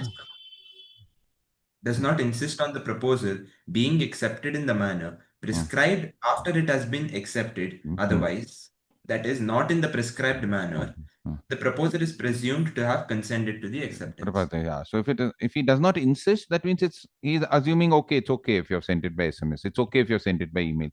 Correct or no? Got it? So unless the proposer or the offerer insists that it is in that mode only after he's received the mode in some other mode, it will be considered a valid contract. What will be considered? A valid contract. A Valid valid. contract, sir. Did you all understand this or no? Yes, sir. Yes. Yeah. Okay. We will continue in the next class. I don't know, after 3-4 days, might be I'll have a class. Please go through whatever I've taught you today and then we'll continue in the next class. Okay. Thank you, guys. Yes, sir. Thank you. Thank you, Yes, sir. Thank you, sir. Bye, sir. bye, sir. Thank you, sir.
Hello friends, good evening. Good evening, Good evening, sir. Good evening, sir. Good evening, sir.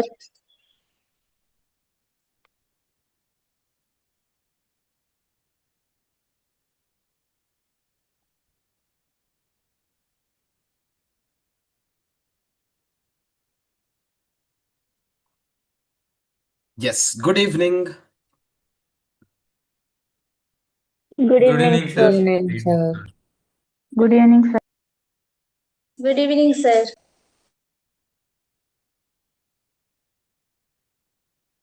Yes. Come on, guys, quickly switch on your videos. Why so less people switching on? Everyone.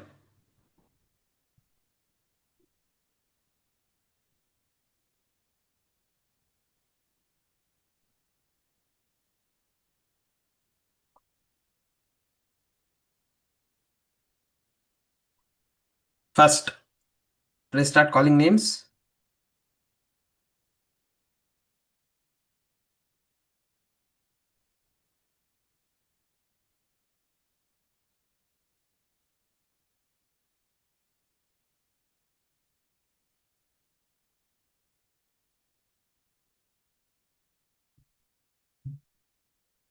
Some of our old batch friends also.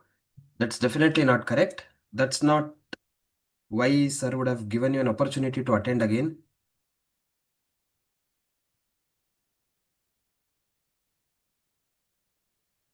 When present batch, yeah, the present batch initial classes we understand. But by now you should be used to attending classes, right? You have to come on, guys, fast.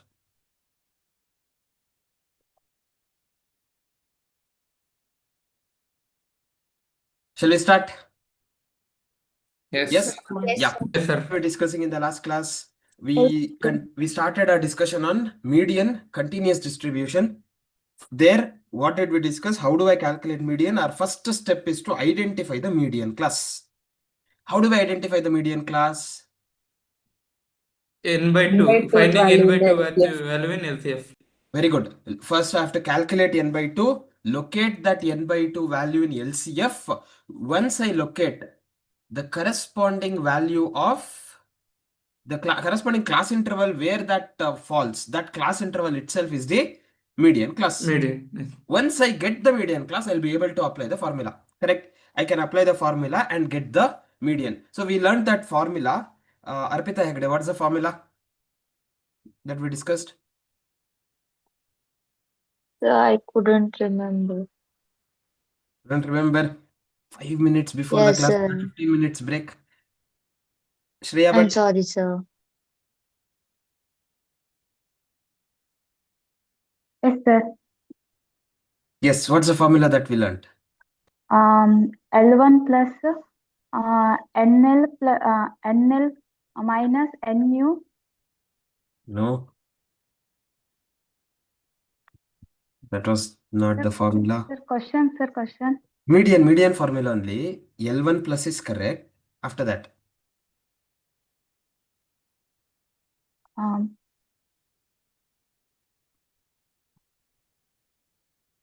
yes, Kushal. L1 in bracket L1 plus in bracket n upon 2 minus NL upon NU minus NL into C. Perfect. Yes. L1 plus n by 2 minus NL divided by NU minus NL into C. Correct. There, what is L1? Lower class boundary. Lower class limit of the median class. Lower class Lower boundary. class boundary, not lower class Boundary. limit. We have to be very careful. Lower class boundary of the median class. Then n by 2 we already know. L is the cumulative frequency of Sir, Preceding previous medium. preceding median class. Very good, pre-median class. Whereas NU would be the cumulative frequency of Median class. Median class. median class. Class. C, Median class. Class length. class length. Class length. So that's how we calculate median by applying that formula, right? That's about continuous distribution. Then we also discuss the properties of median. If all the observations are same, median is the same constant. It gets affected by change of scale, change of origin. Therefore, if y is equal to a plus b into x, median of y is equal to a plus b into median of y. Then we also discussed about another property. If the sum of absolute deviations of the observation will be minimum when it is taken from Median. Median.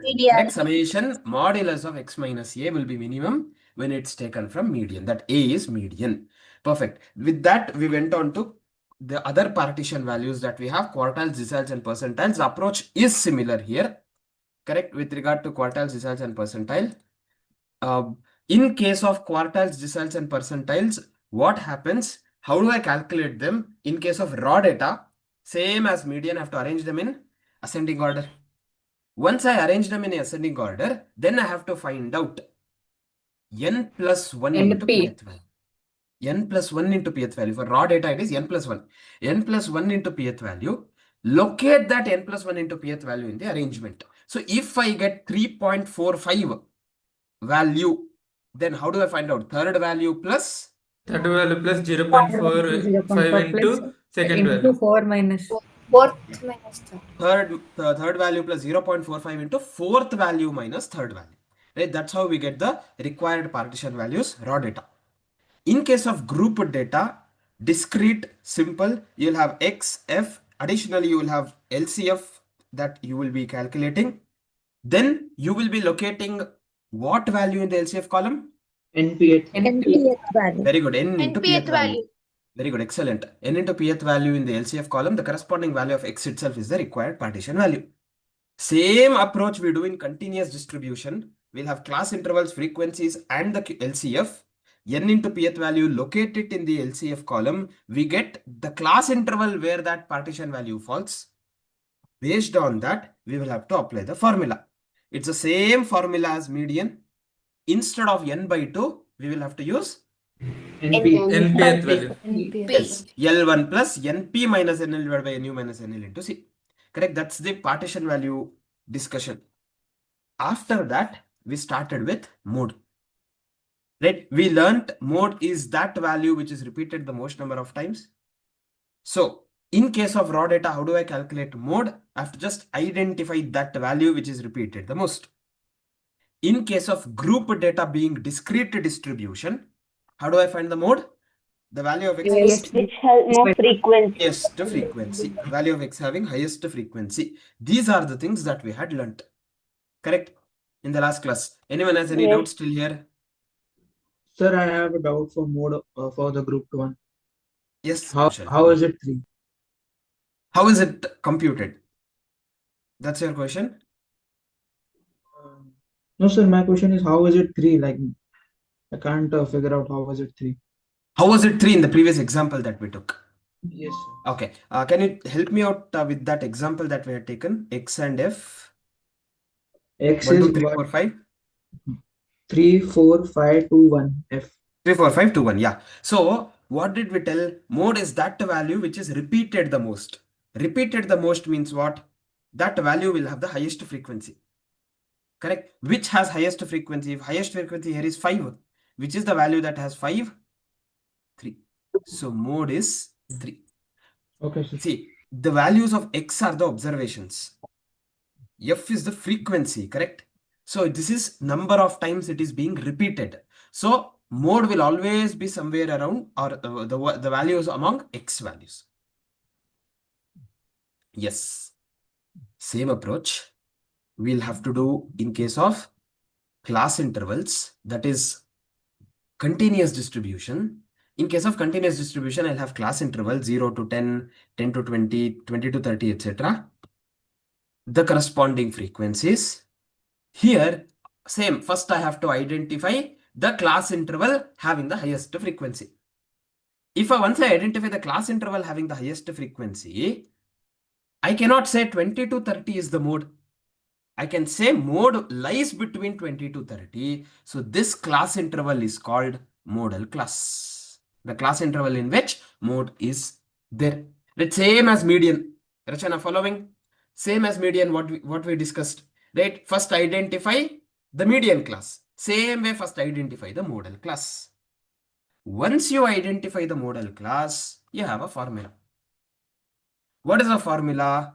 Mode is equal to L1 plus F0 minus F minus 1 divided by 2 times F0 minus F minus 1 minus F1 into C. So it starts similarly, it ends similarly. What is inside the square bracket is different when compared to median formula.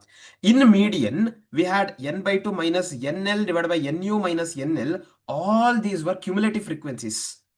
Cumulative frequency of previous class interval, current class interval, etc. Whereas here, frequencies, everything is frequencies. Whatever we are focusing on, right? Here we don't want LCF column. For mode, LCF column is not required. What is required is only frequency column. Now, what are these? L1 is the same lower class boundary of the model class. C is the same class length. No change there. F0. What is F0?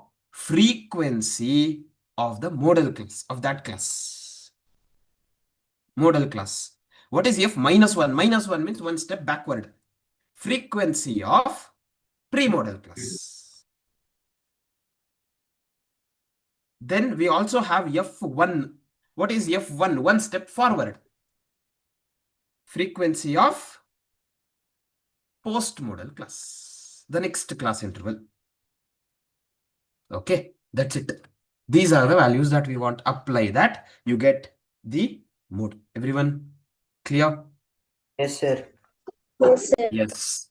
Yes. Sir, in my college also they are doing the same thing, sir. Very good. Excellent. So that becomes easy for you, right? You need not remember different formulas. Very good. Excellent. Is it F0 minus F1 or F minus 1?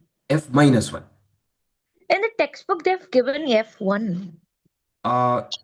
In the institute material or the CAPS material you're talking about? The CAPS CAPS material.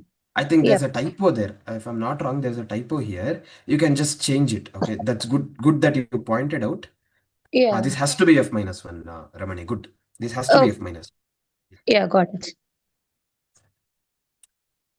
Everyone can change that as well in the material. Those who have got it. I think everyone, by now, everyone should have got the material. Yes. Yes.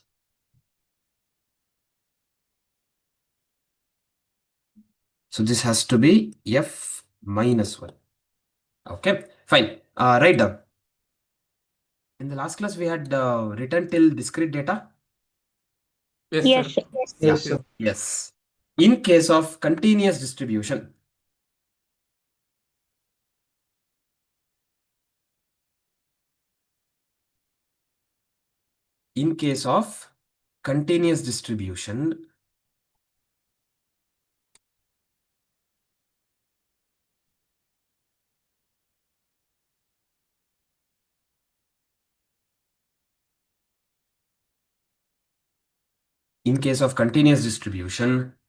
first find out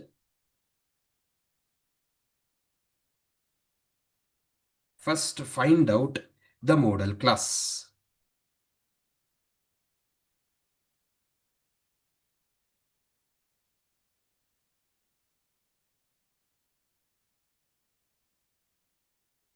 First find out the model class by identifying that class interval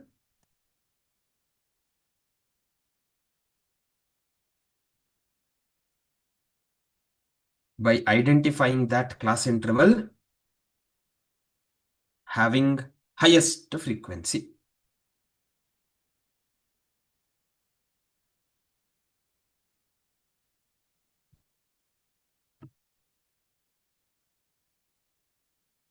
Having highest frequency.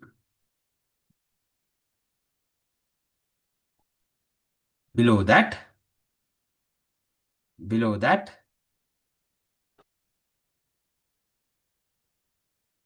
once model class is identified,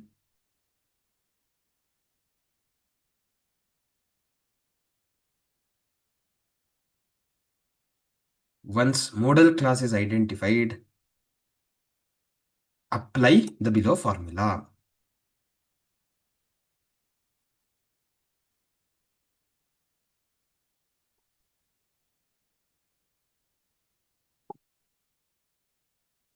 This is the formula that we have to apply.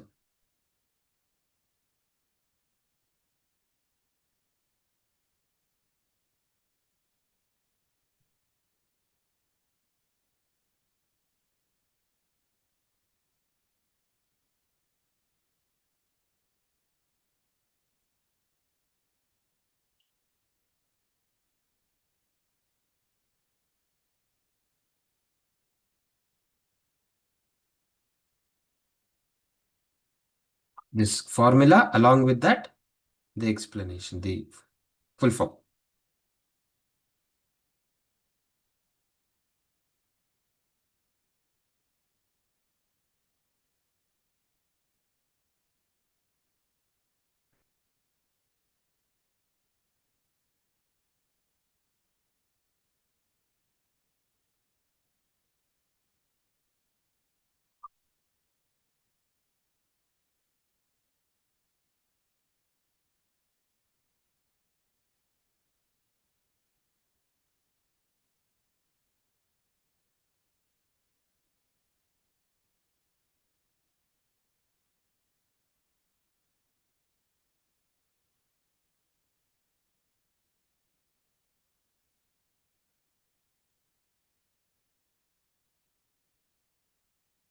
Completed.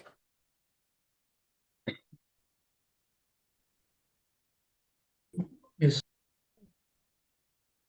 Yes. Done, sir. Done, sir. Yes. So if that's the case, we'll solve a problem Sir, on last this. one, frequency of post model class. Yeah. Post model class. Okay. Yes, sir. Yes. That's the case. Come back to question number 2. We had solved arithmetic mean and median. What is left is mode there. We have to calculate mode. So same steps that we have to follow. We have learned the 2 steps, right? Identify the model class, apply the formula.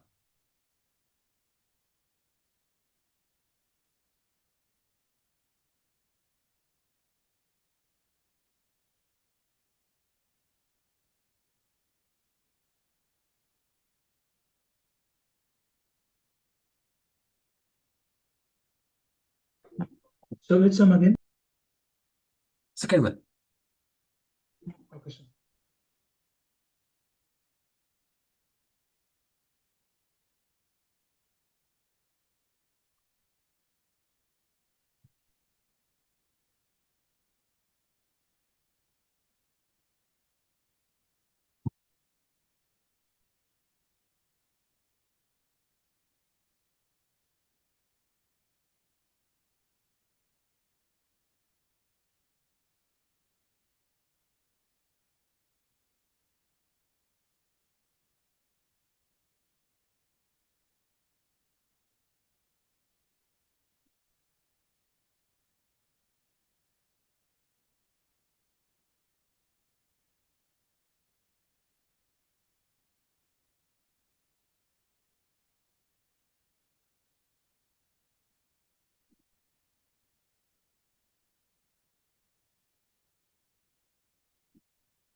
Sir, 421.20. Very good. Correct, Jimal. Good, Ganavi. Correct. Yes, Atharva. Correct. Chinmay KS. Good.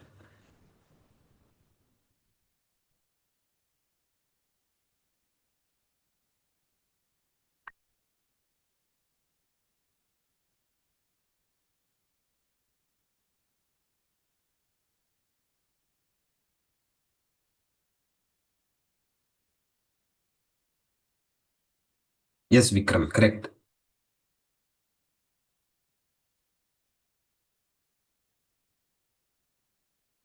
Okay, fine then. I think we can discuss. Excuse me, sir. Yes, Vikram. Sir, I have a doubt. While doing this, how much decimals to consider, sir? Okay, that's a good point. Now, whenever we are solving any equation in the steps, then when we are solving, take 4 decimal points. Okay, final answer depends on the options given in the question. It might be 4, it might be 3, 2, 1, sometimes completely round off also, right? Depending on the options, but always take 4 decimals because the answer would be more accurate and more nearer towards the options that they would have given us. Okay, sir. Okay, good. Okay, we have good answers. Very good. Good number of answers. Nandita Bhatt, Dhanush, Meena, Annapurna Nayak, you have to recheck. Balakrishna, correct. Apurva Jogi, correct. Fine then, we'll discuss the answer.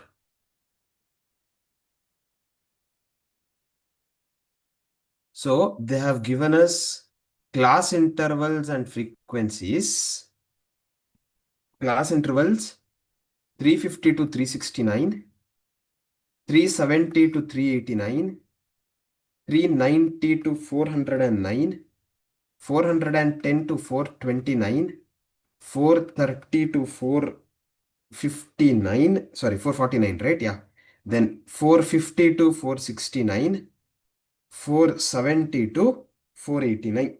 These are the class intervals, corresponding frequencies 23, 38, 58, 82, 65, 31, and 11. Total should be 308 if I'm not wrong. Anyhow, that's not required for us also. Right? Now here, what is the modal class? Sir, 410 to 429. 410 to Very good. 429. What is the modal class, Kushal? Modal class is that class interval having Maximum frequency. highest frequency, maximum frequency. Very good. So the maximum frequency that we have is this 410 to 429. Therefore, modal class is 410 to 429. Everyone? Yes, sir. Yes. Once we get the modal class, we can apply the formula. Before I apply the formula, I'll get those values required. What is L1 here? 409.5. 409.5. Very good. Lower class boundary 409.5. Then what is F0? 82. 82. Frequency of the modal class. What is F minus 1? 58. 58. Frequency of the pre-modal class. What is F1? 65.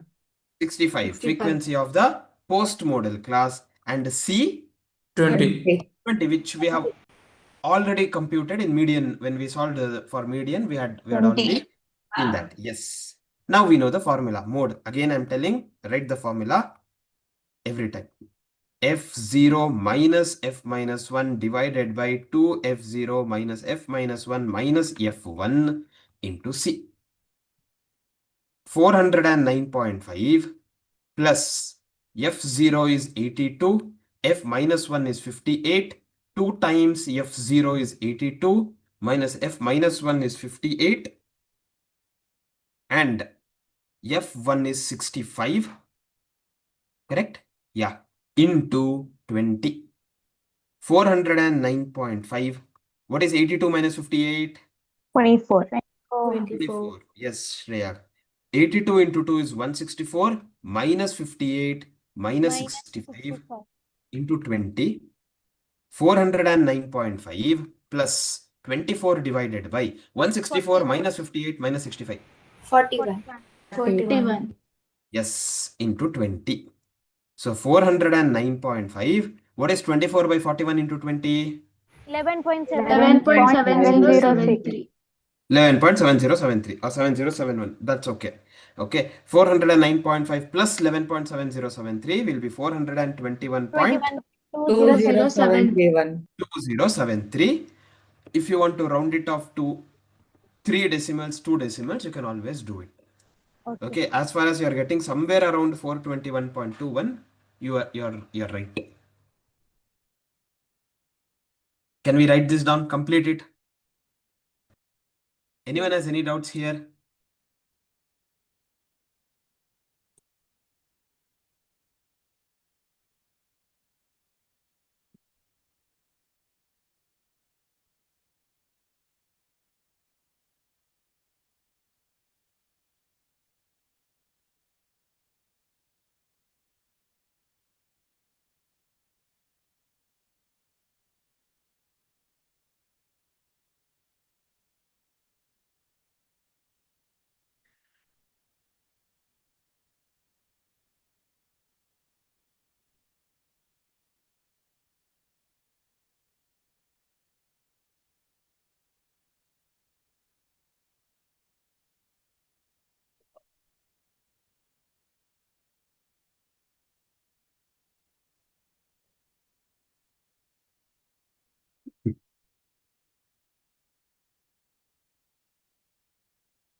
Anyone still writing?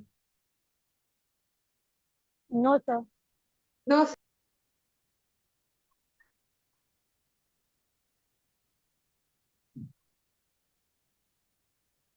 I didn't get your point, Kushal. What's that? Like the weekly tests and all that will they occur? Definitely, tests will be held. Test season started? Yes, Not yet? Yes, sir. We have. Okay. Yes, it will be there. Compulsorily, every Sunday you will have a test. Okay, compulsorily there will be there. They'll announce which subject test in that particular week. They'll definitely announce, and accordingly test will be conducted. Yes, and each one of us take those tests seriously and answer. Okay, prepare and answer because that definitely helps for your final preparations. Okay. L1 is 410. No, we cannot take Nagapriya. L1 is 410 because L1 has to be lower class boundary. Okay, in this case, this is mutually inclusive class interval. Correct? Since it is mutually inclusive, 410 is the lower class limit, not lower class boundary. So we have to take 409.5. Okay, sir. Okay. If it was 390 to 410, 410 to 430, then yes, 410 because mutually exclusive. Okay. Yeah. Okay. Got Fine. it, sir. Yes. So this is how we calculate mode. Okay, simple discussion. We have to just know the formula. That's it. If we know it easily, we can solve any question with regard to mode. Coming to properties of mode, there is nothing unique with respect to mode. The same properties that we have learnt in arithmetic mean and median. If all the observations are same, mode is that constant itself. With regard to change of scale, change of origin, same. Mode gets affected by change of origin. It gets affected by change of scale also in the same proportion. Therefore, if y is equal to a plus b into x, mode of y is equal to a plus b into mode of x. Same discussion. Okay, you can write this property. That's the only property. Okay, there's nothing much that we need to discuss there. So take down this property. Y is equal to a plus b into x. Mode of y is equal to a plus b into mode of x.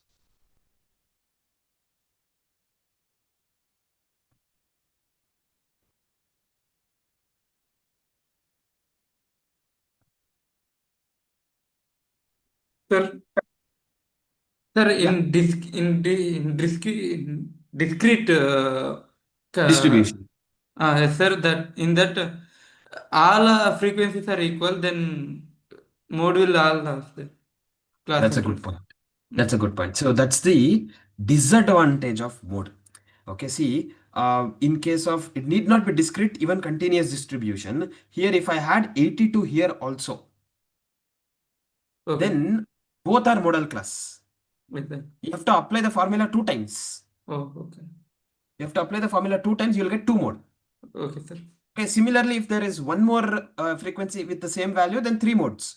So Okay. that's a disadvantage of mode wherein you can have more than one mode also. There need not be one unique mode for a distribution. Whereas mean and median, any distribution, it will have one and only one value of arithmetic mean, one value of median. Okay. Mode related, we cannot say. We cannot say so. It may not be the same. Understanding? Okay, sir. Yes, very good. So did we write this point, everyone? Yes, sir. Yes, that is the case. Okay, before I move. What if it is bimodal? Same discussion, Bhargavi. Yeah, it's already answered. Yes. Before I saw the point itself. Can we all come to question number 8? Can we answer this question based on that relationship? Yes, sir, we can answer. Yes.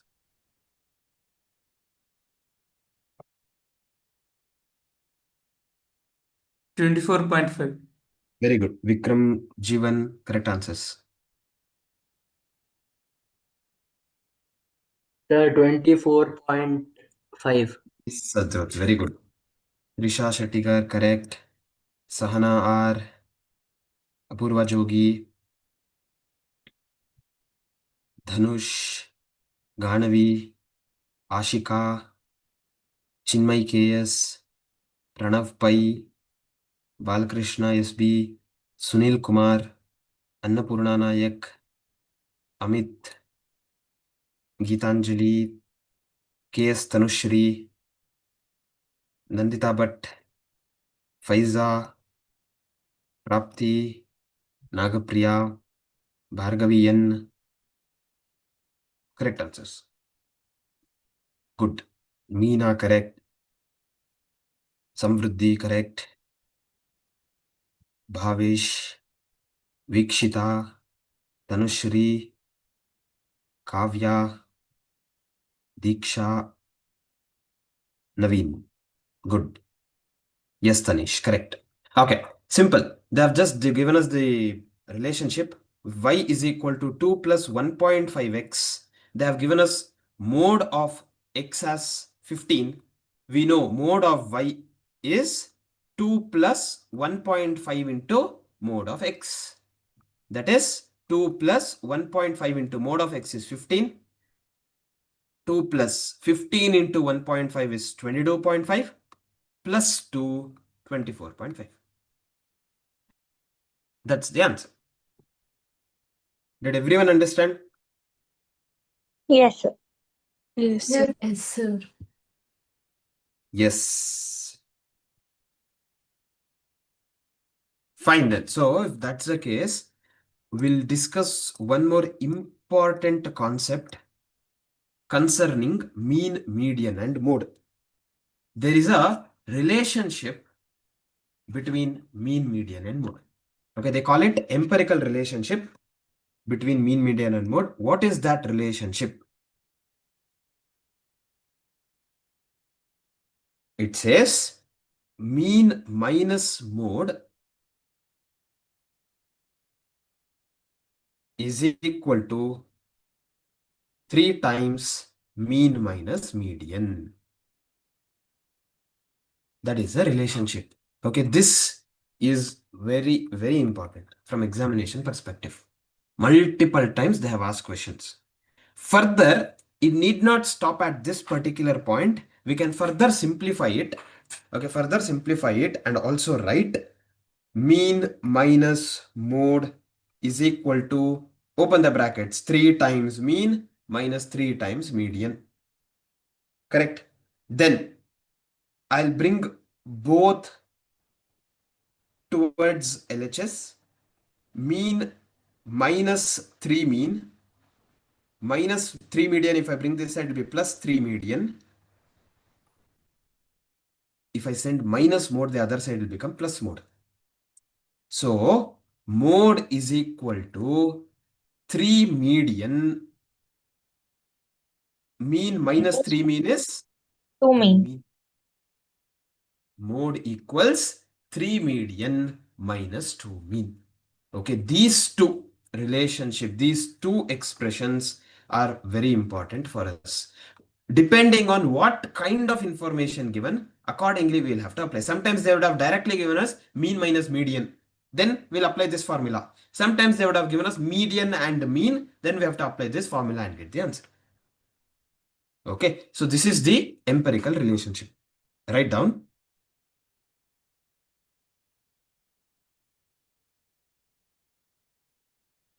Empirical relationship. Yes, Adrat?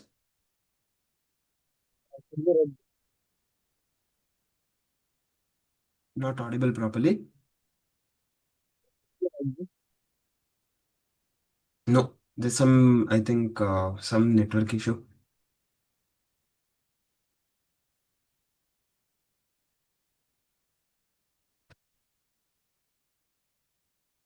Empirical relationship between mean, median, and mode.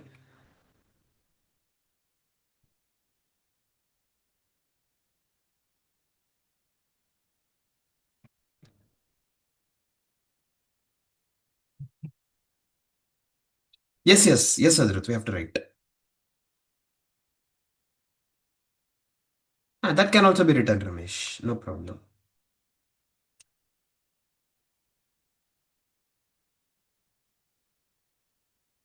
Below that, below empirical relationship, you can write this. These two which are in box, those two you have to write. These steps, if you want, that also you can write for your understanding.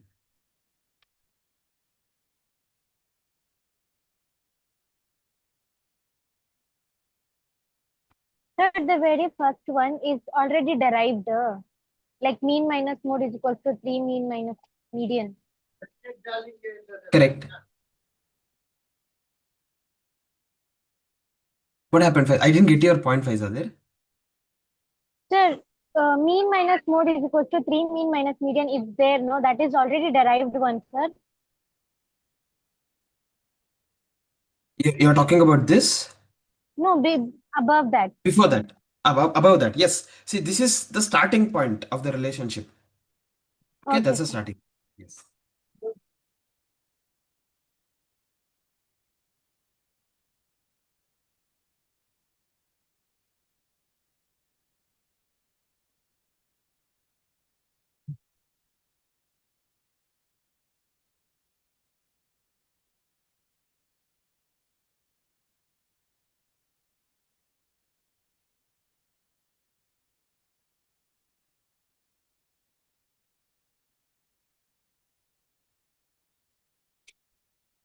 Done? Anyone still writing this? Yes, sir. Yeah, complete.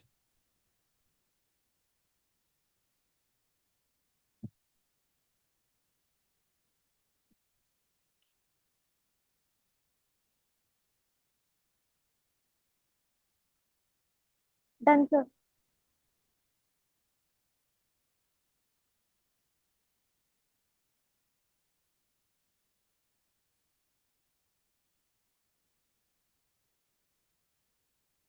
Okay, if that's the case, come back to the material. We have question number 7. For a moderately skewed distribution of marks in statistics for a group of 200 students, mean and median mark were found to be 55.6 and 52.4. What is the modal mark? We have to just, whenever they give like this, if they have given mean and median asking us the mode, we should understand that, yes, we have to apply that formula, that relationship.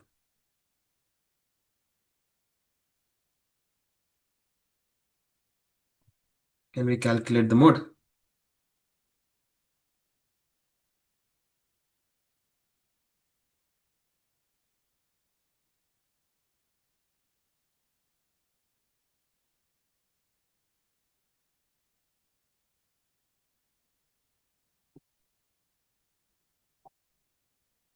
Yes.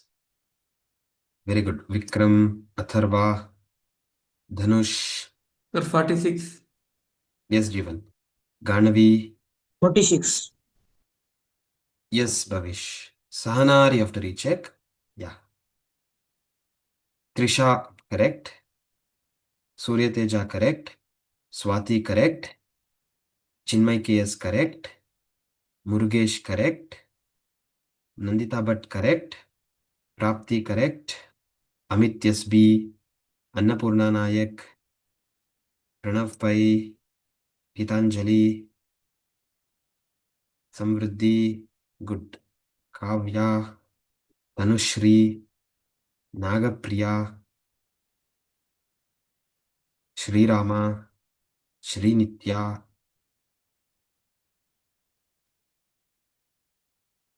Vikshita, Adrut, Tanish, Tanushri, Bhargavi N, Bhargavi Hegde, Vedant Prabhu, correct, good. Pujashri, Sanjana Kuber, Dhanya Hegde, I think you have to recheck. Purva Jogi also, you have to recheck. Smriti Hegde, correct. Faiza, correct. Diksha Hegde, correct. Dhanya Bhatt, correct. Abhishek, you're almost near, but I don't think so. That's the right answer. Perfect answer. Raksha Hegde, correct. Yes, Bhavish. Shreya, no. That's not the answer for 7th one. Yes, Ramani, correct. Ashika, correct. Yes, Sahana, now correct. Yes, Apurva. Purvajogi, correct. Manvit and Deepika. Very good. Correct answers. So what have they given us? Mean as 55.6. They have also given us median as 52.4. They're asking us the mode. We know the second formula there in the relationship. Mode is equal to 3 median minus 2 mean. 3 times median is 52.4. 2 times mean is 55.6. We get 157.2. 7.2. Yeah. Minus 55.6 into 2, 111. 11.2. 111. 157.2 minus 111.2, 46. 46. Yes, that's the answer. Everyone understood? Sir, Yes. moderately Yes, skewed means that symmetrical this thing, right? Yes, correct. So again, this it might be difficult for everyone to understand at this point, so I didn't emphasize on what this moderately skewed is. Once we learn normal distribution, you'll be able to understand. Those who have already learned theoretical distribution, normal distribution, we know normal distribution is symmetric at x is mean. At x is equal to mean, when it is symmetrical, mean, median, mode are equal. Correct? Mean is equal to median is equal to mode. So in such case, this relationship will not hold. So this relationship will hold good only when non-symmetrical distribution. So that's the reason moderatory skewed. Skewed means non-symmetric. Some biasness is there. There is not symmetric. Okay, that's again, those who understand. Those who are not understanding, wait till theoretical distribution. Don't worry. Okay, this is about mode. Fine. So with that, we are done with 3 measures of central tendency: mean, median, and mode. Right? Now we'll move on to the last 2 measures of central tendency, of which the first one is geometric mean. Yes, Jeevan. Sir, change in class length will not affect the mean, median, and mode. Change in class length, you're talking about class interval? No. Okay. Because in all the cases, especially in median and mode, we will take class length. Yes, sir. In the formula itself. In arithmetic means, since we take x, the midpoint, which is already taken. So we need not worry about it. Sir, in mode, the frequencies will change, na, sir. Class intervals reduce, class intervals then. See, accordingly, your modal class also will change. Frequency will change. Accordingly, you will have to recalculate. Okay, sir. Okay, you'll have to recalculate. But just because you regroup the class intervals will not change your answer. Okay. Will not affect the mode value. Okay, sir. Yes. In all cases, we can use simplified formula, definitely, Ramani. Yes, that's what we will be focusing on subsequently. Okay. Need us to mark both of them, no? Like, which is important. Both one, yes, definitely. You're talking about those empirical relationships, Yeah, those 2 yeah, formulas. that's what, yeah. Definitely, both are important. See, in this question, we applied the second one, mode is equal to the simplified one. Okay. Whereas, the question, if they ask difference between median and mean is so and so, find the difference between median and mean and mode. Oh, difference between mean and mode. Okay. So if they have given us directly the difference between mean and median, ask you to find out the difference between mean and mode. Yeah. It's easier to apply this formula. Oh, Correct? okay. So depending on the requirement of the question, we'll have to choose. Yeah. Yes. So with this, we'll move on to geometric mean. Geometric mean, the definition is very simple. What does the definition of geometric mean tell us? It says it is the nth root of product of the observations. That's all. Nth root of the product of the observations. So we have the observations. What are we supposed to do? Product. In arithmetic mean, what were we doing? Sum of the observations. We were adding them up. Here we have to take the product. Product means what? Multiplying. Multiply. Yes, we'll have to multiply them. Yes. So x1, x2, x3, x4, and x5. Let's say these are the 5 observations. We'll have to find the product x1 into x2 into x3 into x4 into x5 and take nth root. What is n? Number of observations. How many observations we have here?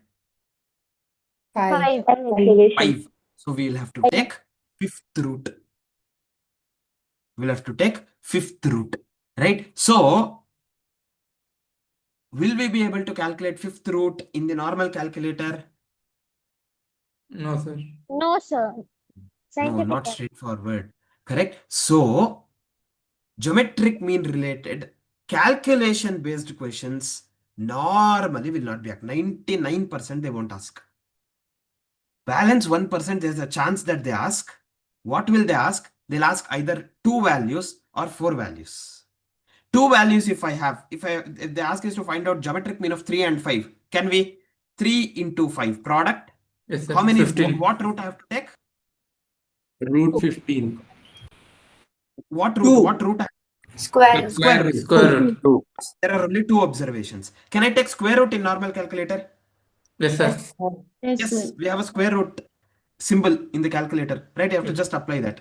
Whereas if I have 4 observations, 3, 5, 7, 9, first step is to take the product 3 into 5 into 7 into 9. What root I have to take?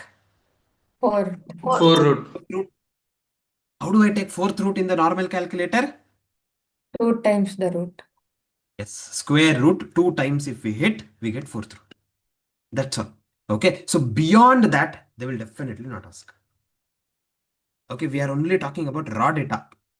If you want to discuss about grouped data, discrete data, it's further more complicated because we have frequencies also. So in case of x and f, in arithmetic mean, what were we doing? We were calculating f into x and finding out the sum. In case of geometric mean, if I have x and f, it is not x into f, it is x to the power f. So we will have to calculate x to the power f.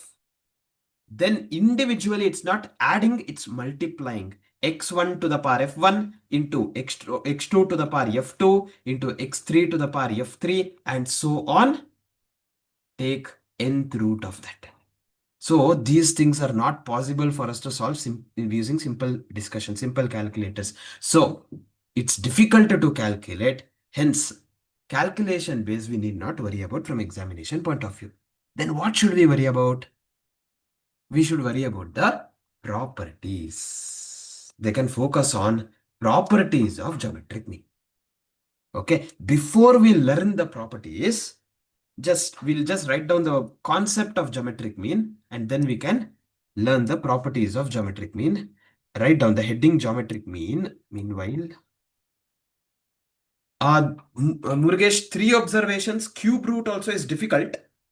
It's difficult in the simple calculator. However, we can still get it using option elimination method. Okay, how?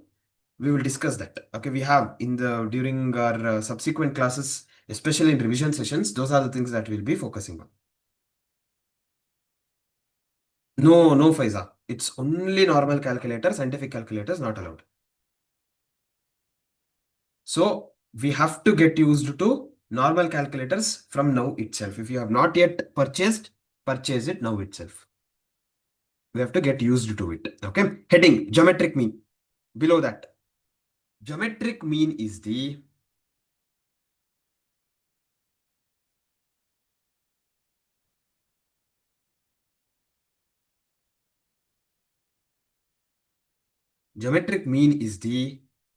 nth root, nth root of the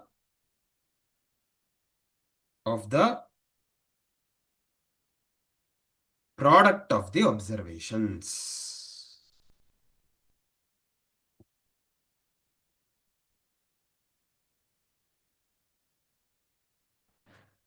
Nth root of the product of the observations.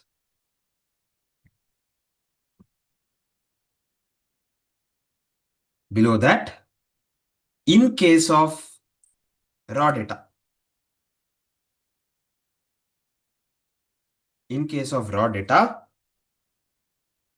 geometric mean equals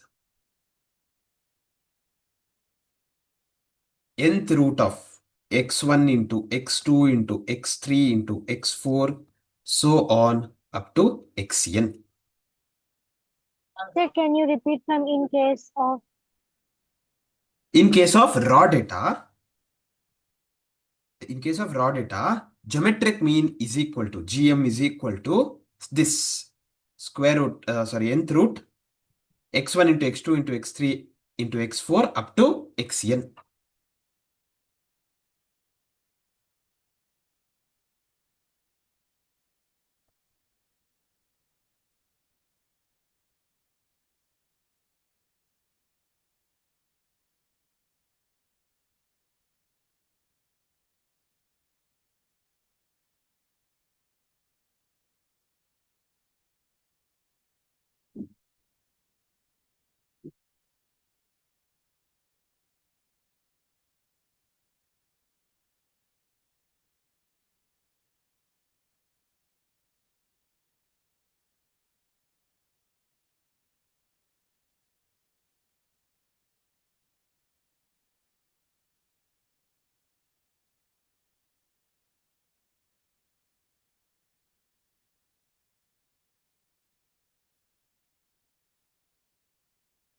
Below that, in case of grouped data,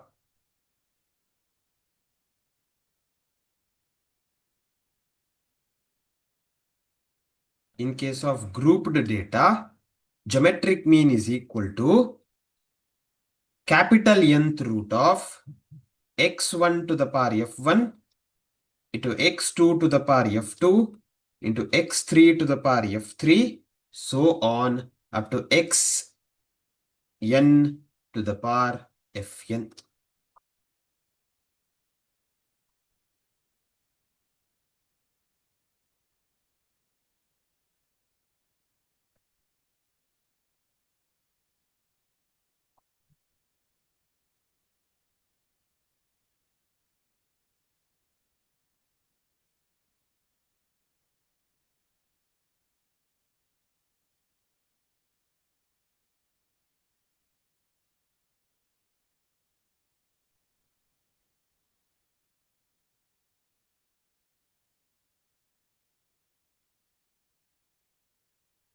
Completed? Yes. Yes, Yes. sir. Yes. We have 4 properties of geometric mean. Okay, 4 properties one by one, of which well, a couple of them we have already learned. It is possible, Samruddhi. That's the first property that we learn. Okay, using logarithms. But again, logarithm tables also will not be asked in the exams. So from that perspective also, examination questions won't be asked. But this property they can ask.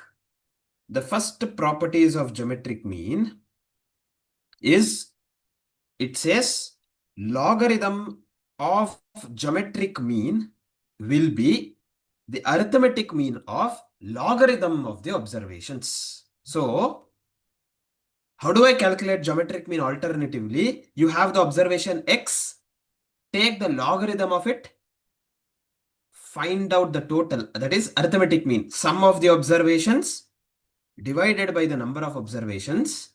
By doing this, you get geometric mean, but not direct geometric mean, logarithm of geometric mean.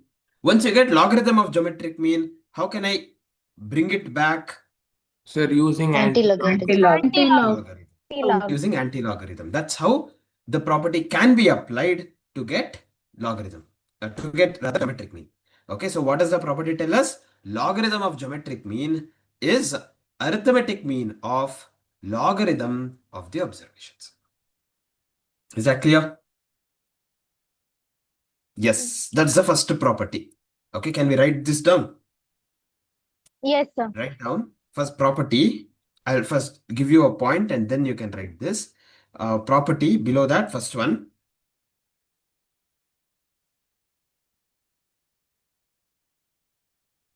First one, logarithm of geometric mean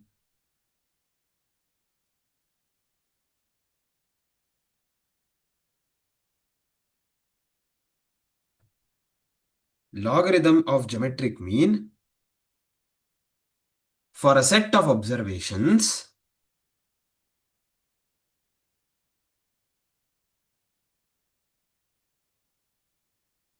for a set of observations is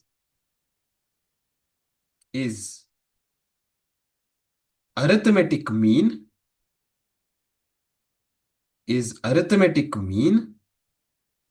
of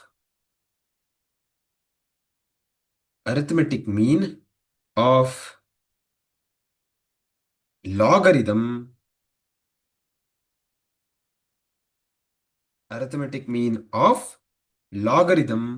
of the observations.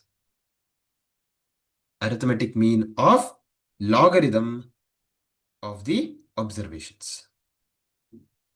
Below that, write this. Log gm is equal to summation log x by n.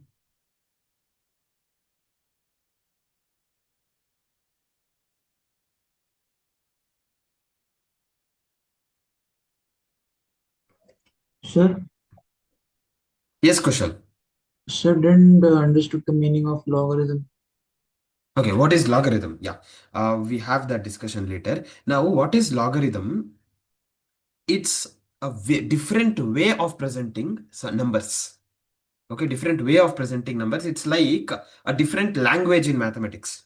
Okay, so when we speak, we'll have different languages, right? Likewise, in mathematics, when we present a number 3211 or 3215, this is how normally we present the numbers, right? In the numerical form. However, we can also present 3215 in a different way using this concept of logarithms. You will get some 3 point something. Okay, so large numbers, big numbers can be presented in a shortened form.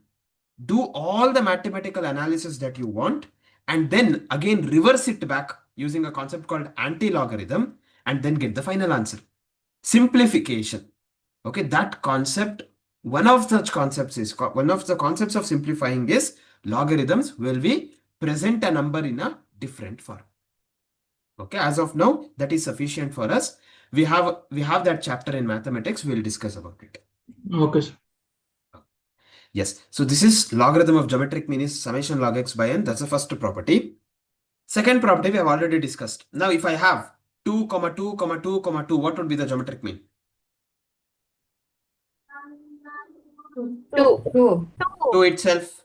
Yes. So if all the observations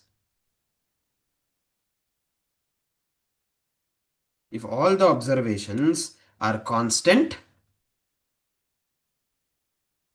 then geometric mean is that constant itself.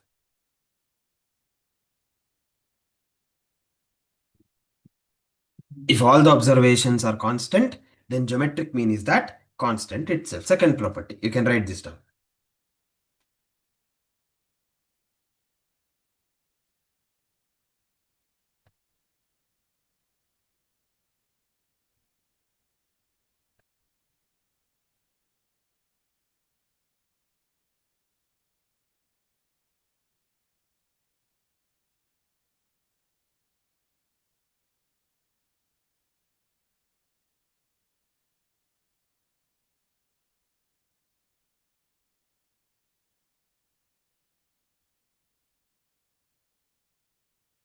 Done with the second property?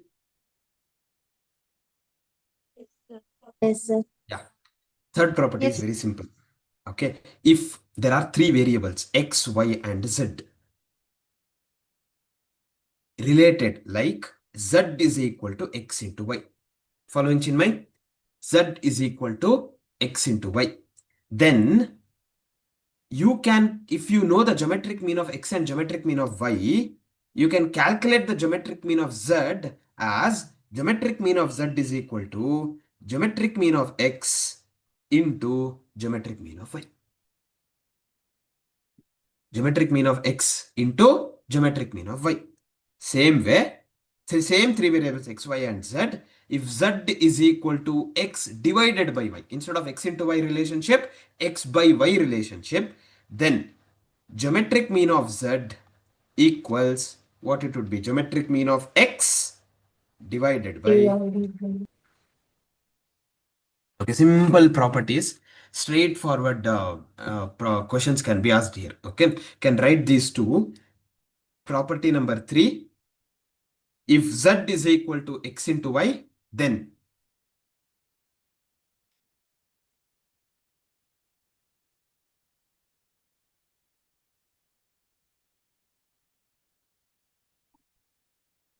if z is equal to x into y, then geometric mean of z equals geometric mean of x into geometric mean of y.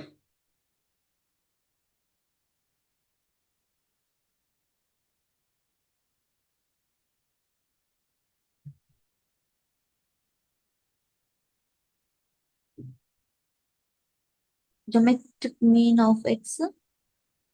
Geometric mean of z equals geometric mean of x into geometric mean of y.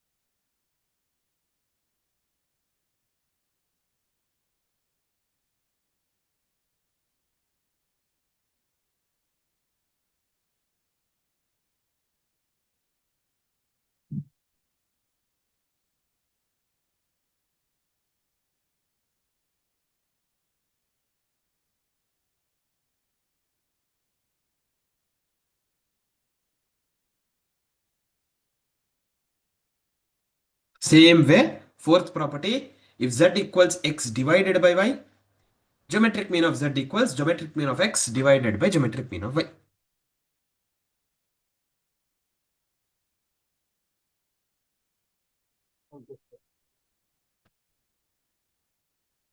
Good. Can you repeat? It's there here. Come here. If z equals x by y, geometric mean of z equals geometric mean of x by geometric mean of y.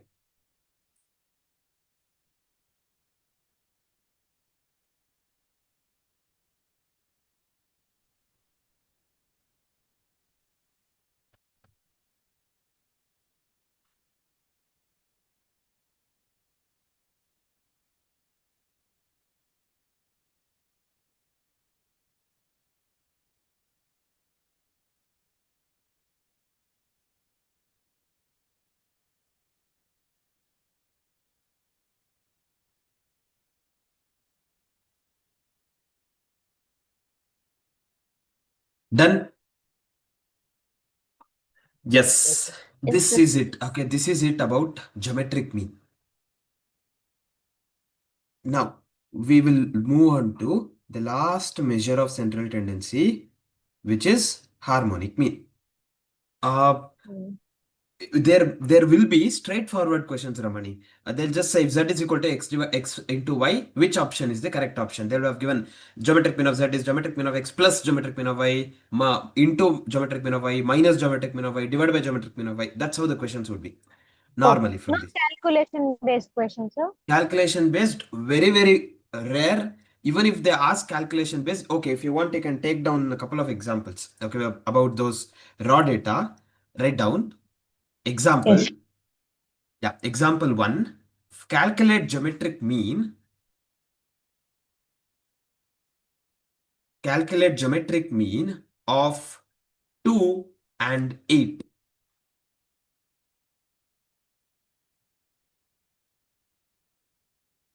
Four.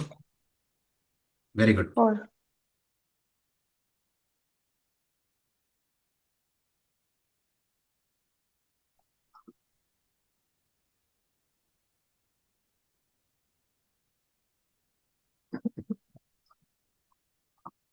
Very good. 4 correct answers. Yes, sir. Yes, it's simple, right? Geometric mean, how do I find 2 and 8? I have to take the product 2 into 8. Since we have only 2 observations, square root. So square root of 2 into 8 is 16. 16. What is square root of 16? 4. 4. 4. Okay, that's how we get geometric mean. Similarly, example 2.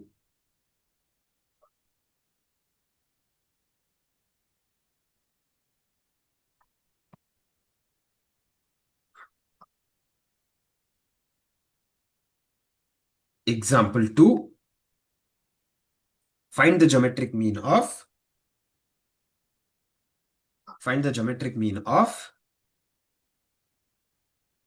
12, 24, 36, 48.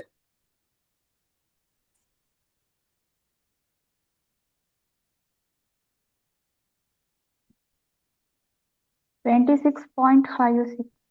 Very good. Excellent, Shreya Bhatt. Sir, 26.560. Yes, Vikram. Good. So 26.650. Yes, Samit.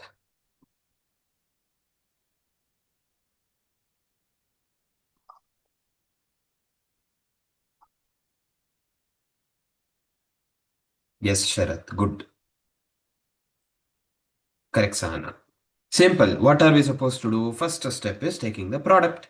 12 into 24 into 36 into 48. How much? 120. Into product. 4,97,664. 4,97,664. 497,664. Then I have to take nth root. Here, n means number of observations. Here we have 4 observations. 4th root of 497,664. Just type 497,664 in the calculator. Square root. Once if you do, you get 705.45. One more time if you do the square root, you get the 4th root, which is 26.5603, etc. That's what we get. Right? This is how we calculate geometric mean. Are we clear? Okay, sir. Yes, sir. Yes.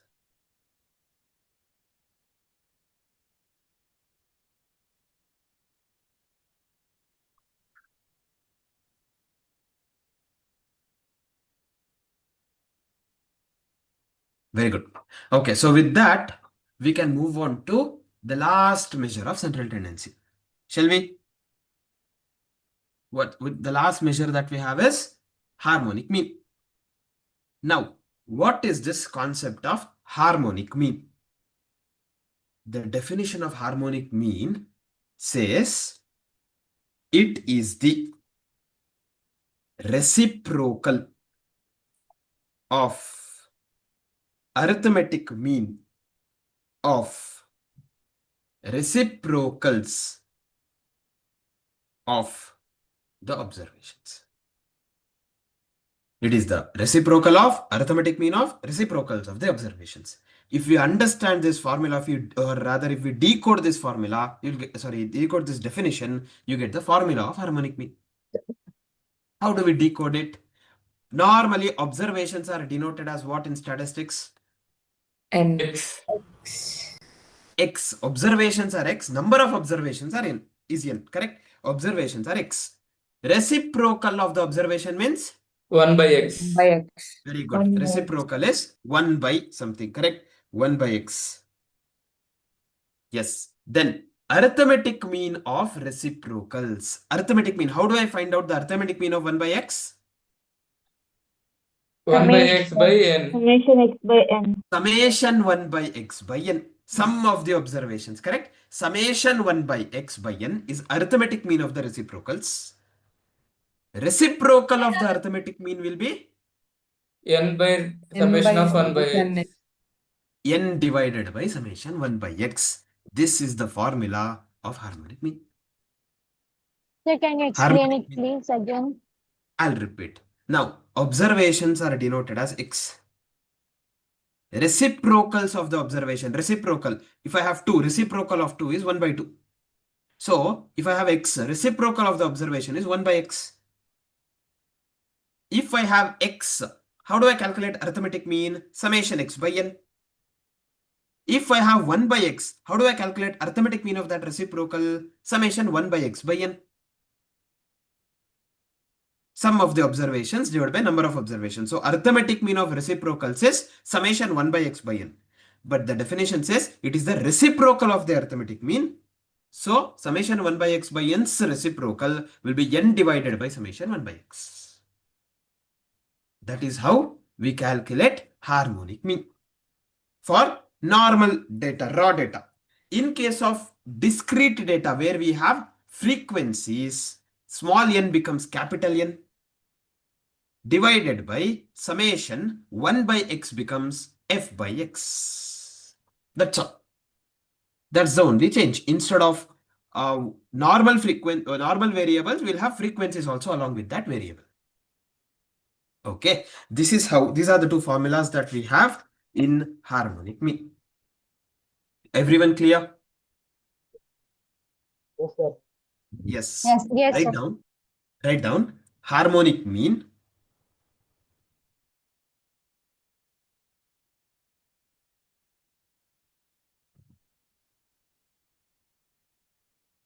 Harmonic mean. Below that, it is the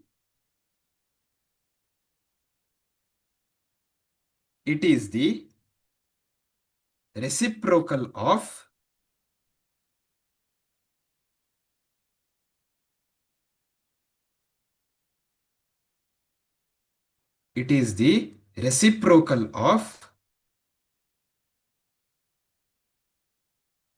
arithmetic mean of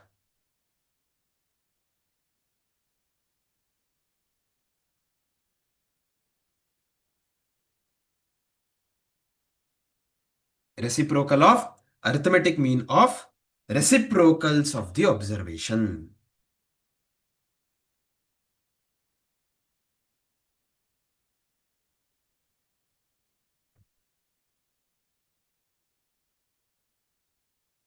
Reciprocal of arithmetic mean of reciprocals of the observation. It's there on the screen.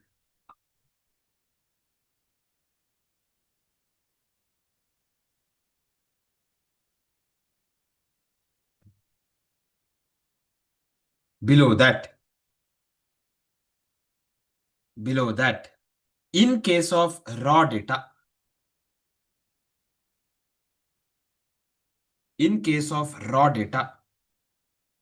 harmonic mean equals, write this formula. Harmonic mean equals n divided by summation 1 by x.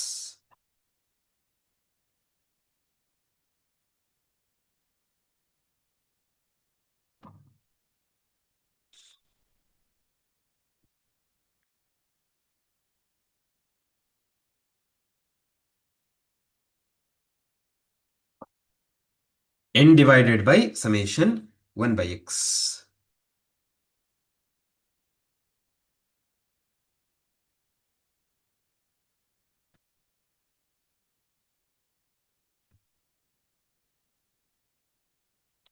Below that, in case of grouped data,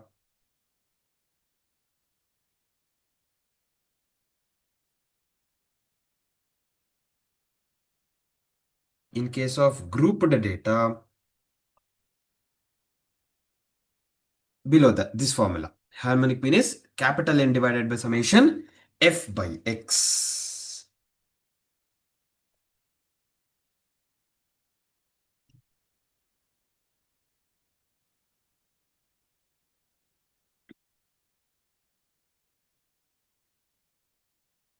Sir, and the material, non-zero observation means they've given Non-zero non-zero. observation means, non-zero means all the observations other than 0, 1, 2, 3, 4, etc.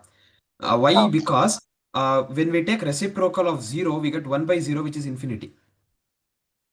Right? You'll not be able to calculate harmonic mean in case of 0. So that's the reason here we should have non-zero observations.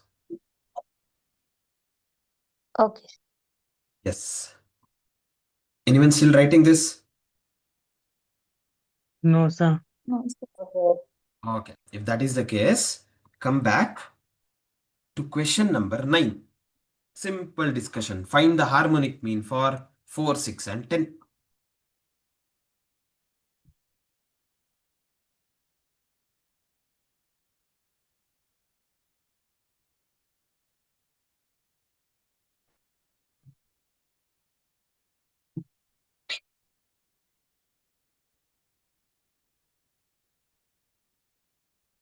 Sir, 720. No?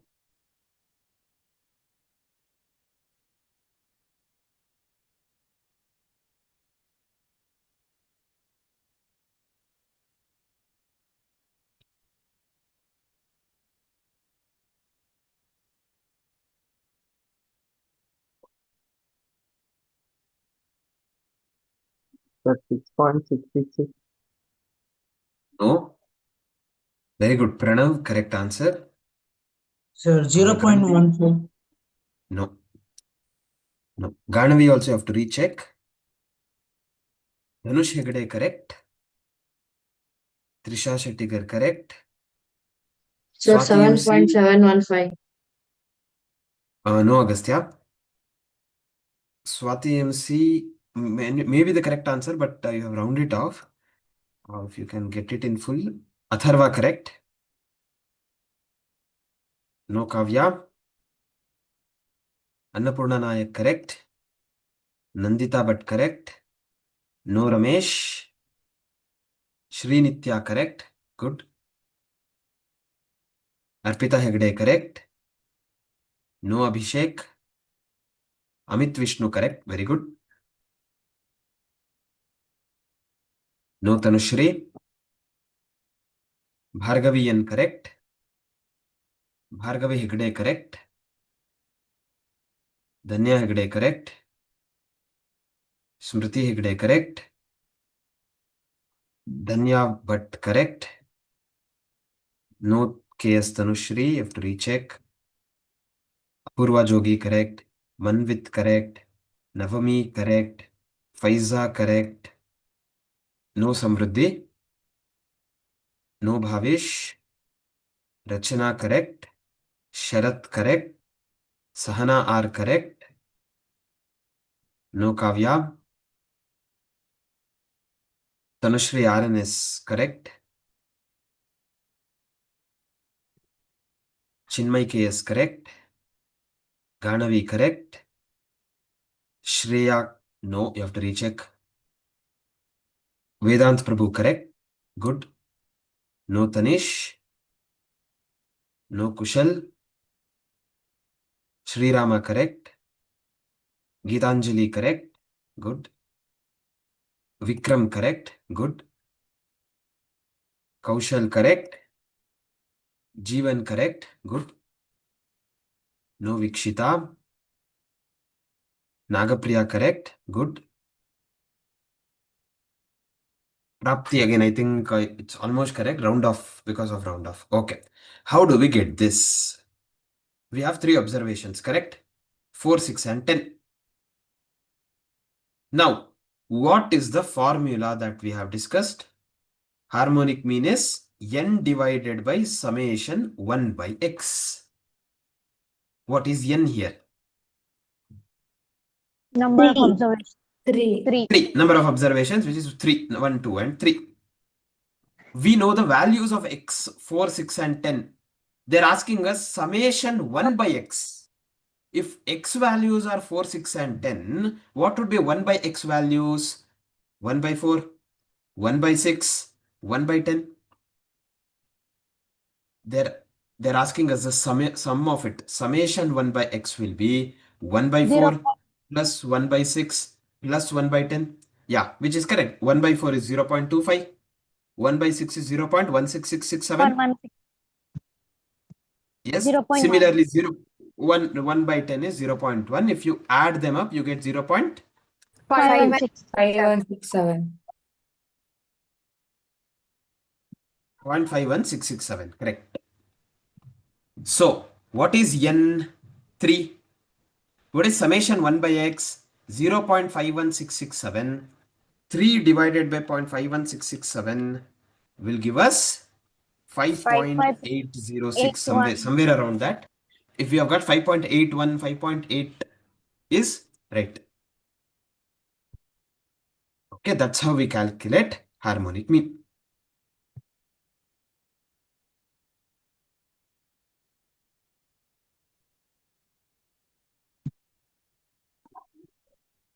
Complete this.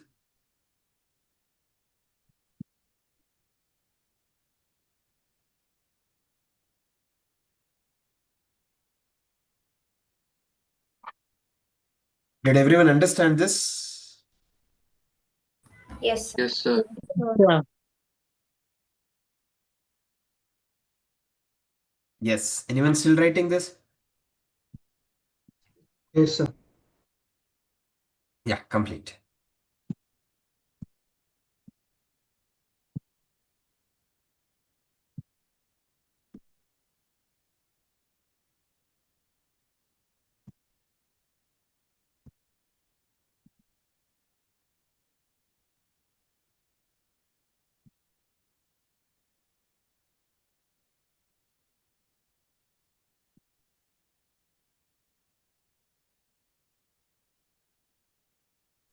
Done, sir. Very good. Everyone completed? Yes, sir. Yes.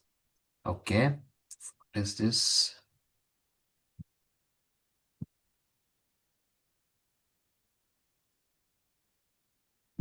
Okay, fine. So come back to the material. We have question number 10. This is grouped data.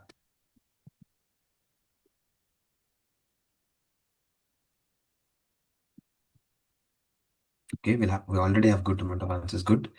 Yes, Ganavi. Very good. Sharath. Navami, correct. Smriti Hegde, correct. Very good. Amit, you're almost right. Recheck once more. I think while dividing some issue. Amit Vishnu. Trisha, correct. Very good. No Purvi. Dhanya, but correct. Srinitya, correct. Vikram, correct.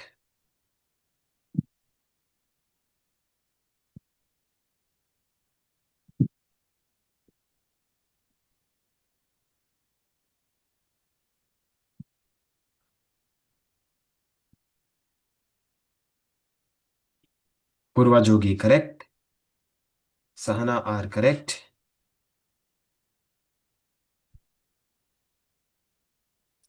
Dhanush Hegde, correct.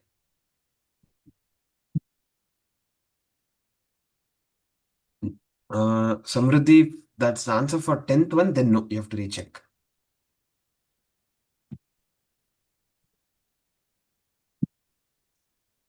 Manvit, correct. No Tanushri. KS Tanushri, you have to recheck.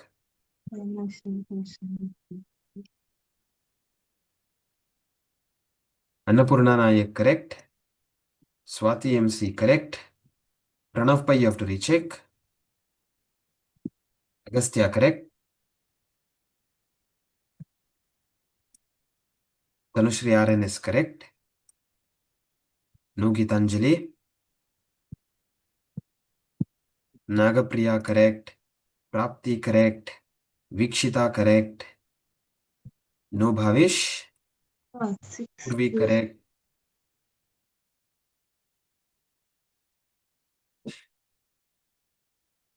Sriram, almost correct. Maybe some round off error. Shreya, no. You have to recheck. Rachana, no. Faiza, correct. Dhanya V, but correct. Dhanya Hegde, no. You have to recheck. Bhargavi Hegde, correct. Bhargavi N, you have to recheck. Abhishek, you have to recheck. Kavya, you have to recheck. Chinmay K is almost correct. Nandita, but correct. No Jeevan. Kaushal, correct. No Ramesh. Naveen Goda, correct. Pujashri, correct. No Diksha. No Amit SB. Nachiket, correct. No Pranav Hegde. No Ananya. Again, Ananya, I think that's the answer for the previous one. Puneet MR, correct. Prajit, correct. No Sanjana Kuber. Swadi Iyer, correct. No Sunil Kumar. Deepika Ye, correct. Atharva, correct. Amit Vishnu, correct. Samriddhi, correct. KS Tanushri, you have to recheck. No Bhavish. Rachana, correct. No Kavya. Sri Rama, correct. Ramani, correct. Vinyas, correct. No Abhishek. No Chinmay KS. No Jeevan. No Dhanya Hegde. No Pranav Hegde. Amit SB, correct. Okay. How do we get this? First, we have to go with the question what they have given us. we have X and F, correct? 2, 4, 6, 2, 4, 8, 16 are the values of X. 2, 3, 3, 2 are the values of F. Now, what is the formula? Harmonic mean is equal to n divided by summation F by X in case of group data. That's the formula that we have written. What is n? 10. The total of the frequencies. 10. 10. We have the numerator already. We want the denominator. What is the denominator? Summation F by X. So I have to calculate F by X. 2 by 2 is 1. 1.0. Similarly, 3 by 4. 0.75. Yeah, 0.75, correct. 3 by 8. 0.375. 375. 375, correct. 2 by 16. 0.125. 0.125, very good. Then we want 2.25. summation F by Summation X. F. Yeah, how much is 2.25. 2.25, perfect. 2.25. So harmonic mean formula, n is 10 divided by summation F by X is 2.25. 10 divided by 2.25 is 4.44. 4.444. Correct. Yes, that is the harmonic mean that we need. Everyone understood? Yes. Yes. Yes. Very good. Complete it. Those are writing it. Complete.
Done?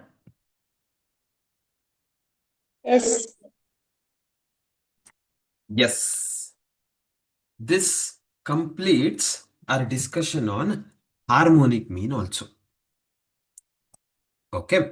Now, what is there? What is left in this discussion on measures of central tendency? There are few properties that we have to learn, certain concepts. Okay, we'll learn them one by one. The first property is with regard to, again, one more relationship. Earlier, we learned relationship between Mean median mode. yes, mean median mode. Now we will be learning the relationship between mean, that is arithmetic mean, geometric mean, harmonic mean. Arithmetic mean, geometric mean, harmonic mean. There are two relationships. First relationship is arithmetic mean will always be greater than or equal to geometric mean, always be greater than or equal to harmonic mean. So geometric mean cannot be greater than arithmetic mean. Harmonic mean cannot be greater than geometric mean and arithmetic mean. That's the first relationship. Second relationship, geometric mean square will be arithmetic mean into harmonic mean. That is, geometric mean is equal to square root of arithmetic mean and harmonic mean. Square on both sides. Geometric mean square equals arithmetic mean and harmonic mean. G square is equal to A into H. This, based on that concept, there will be questions asked. There can be questions asked, right? So these two properties based on relationship between arithmetic mean, geometric mean, and harmonic mean. Are we clear? Yes, can we write this down? Yes, sir. Yes. Below that, relationship between, write down relationship between arithmetic mean, geometric mean, harmonic mean.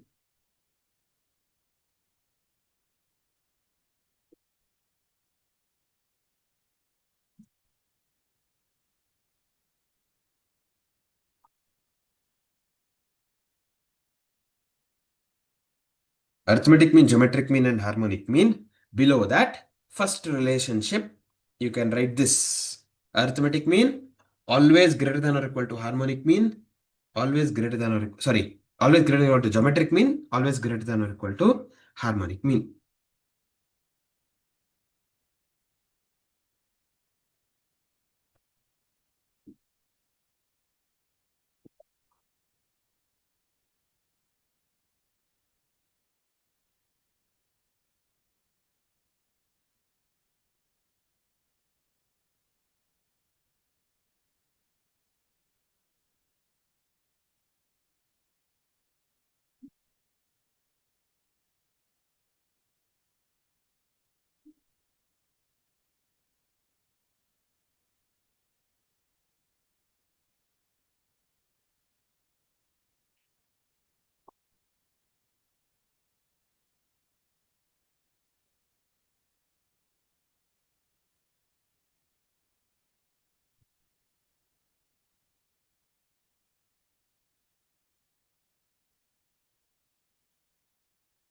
Below this, same geometric mean square is arithmetic mean into harmonic mean.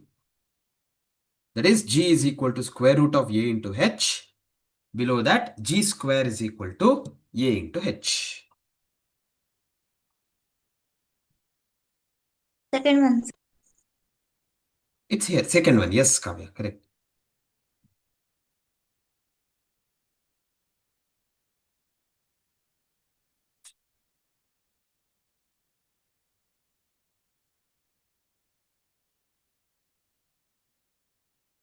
Done? Yes, Yeah, sir. before we move further, good Ramani, we had to discuss two properties of harmonic mean. We'll discuss again. First property, if all the observations are constant, what would be the harmonic mean? That constant. Constant value itself. Constant value itself. That's the first property. Write down. If all the observations are constant, if all the observations are constant, then harmonic mean is that constant itself.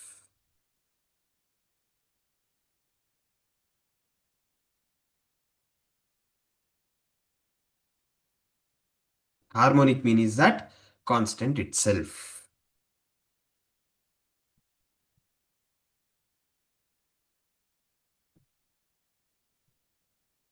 Second property. This is important. In arithmetic mean, we had discussed this. Combined arithmetic mean. Remember? Yes, sir. Yes. What is the formula for combined arithmetic mean? N1x bar 1 plus N2 x bar 2 divided by N1 plus N2. Plus N2 plus N2 Very good. divided by Excellent. N1 plus Very good. N2. Excellent. Same way, we have combined harmonic mean. We have discussed harmonic mean is reciprocal. So, N1 plus N2 should come in the numerator. Divided by. What did we do? Instead of summation x, we had summation 1 by x. Instead of summation f into x, for group data, we had summation F divided by X. f divided by x. So here also, instead of n1 x1 bar, we will have summation n1 by x1 bar, sorry, harmonic mean.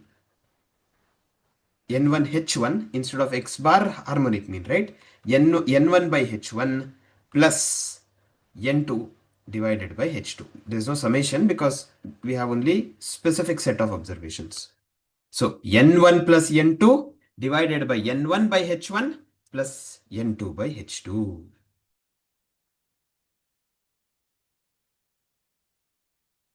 We should copy this, sir. Yes, we should write this down. This is the formula that is important. Sir, can you explain it again? N1 divided by H1. See, if in case of harmonic mean formula, in case of arithmetic mean, what did we do? Summation f into x. Whereas harmonic mean, we did summation f by x. Correct? Yes. In arithmetic mean, combined arithmetic mean, we have n1 x1 bar. n1 into x1 bar, f into x. So in harmonic mean, what we should have? F divided by x. That is n1 divided by x. X bar was arithmetic mean. Harmonic mean would be h1. Likewise, n2 divided by h2. Is that clear? Yes, sir. Yes, good.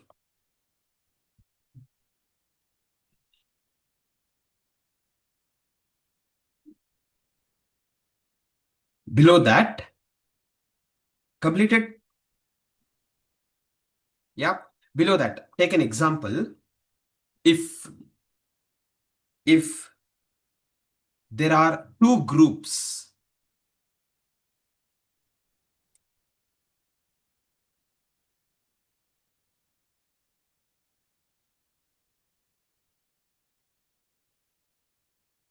if there are two groups with 75 and 65, with 75 and 65 as harmonic means, with 75 and 65 of as harmonic means, and containing 15 15 and 13 containing 15 and 13 observations, 15 and 13 observations, then find the combined harmonic mean.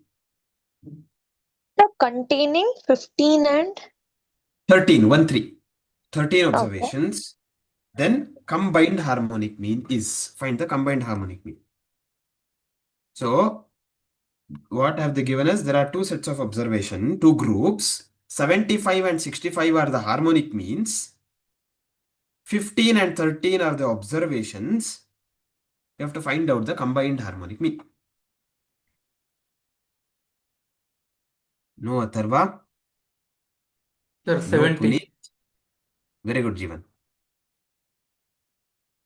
Yes. Yes, Dhanush Hegde. Very good. Sahana R. Correct. 70. Yes, correct, Faiza. Smriti Hegde, correct. Sharat Bhatt, correct. Ganavi, correct. Trisha, correct. Manvit, correct. Pranav Pai, correct. Raksha Hegde, correct. Gitanjali, correct. Tanushri RNS, correct. Prapti, correct. Vikshita B, correct. Dhanya V, Bhatt, correct. Bhargavi N, correct. Naveen Gowda, correct. Yes, Samvriddhi, KS Tanushri, Sunil Kumar, Shri Rama, Vinyas, Chinmay KS, Amit SB, Ramani, Bhargavi Hegde, Bhavish, Atharva. Correct answers. No Kavya. Rachana, correct. Swadi, correct. Puneet MR, correct. Prajit, correct. Amit Vishnu, you have to recheck. Apurva Jogi, correct. Vikram, correct. Navami, correct. Balakrishna SB, you have to recheck. Ramesh, you have to recheck. Okay. Now, Here, 75 and 65 are the harmonic means. If I consider this as first set of observations, this as second set of observations, harmonic mean of the first set, H1 is 75, H2 is 65. Then these are number of observations, N1 is 15, N2 is 13. We know combined harmonic mean formula, N1 plus N2 divided by N1 by H1 plus N2 by H2. N1 is 15, N2 is 13, N1 is 15, H1 is 75, N2 is 13, H2 is Divided by 65. 65. Very good. 15 plus 13 is 28. 28. 15 are 0.2 plus 0.2. correct, which is 0.2, 0.2. Correct. 13 ones are 13 fives are 1 by 5 is 0.2 plus 1 by 5 is 0.2. We get 28 divided by 0.4 0.4 is 70. is 70. 70. Yeah. 28 by 0.4, 70 is the answer. Did we understand this? Yes, sir. Yes, sir. Yes. Complete this. Good. Complete this.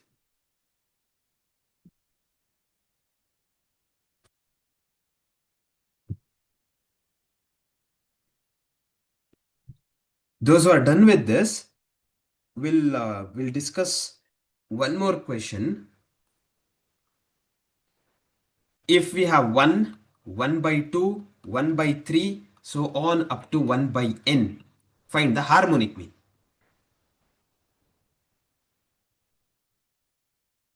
That's a good question. Sir, repeat once again. It's there here. See, 1, 1 by 2, 1 by 3, up to 1 by n. Find the harmonic mean. Harmonic mean or combined mean? Harmonic Combined mean, HM.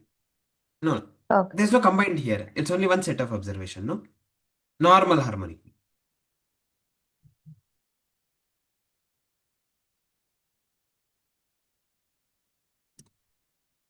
Very good. Ganavi, correct?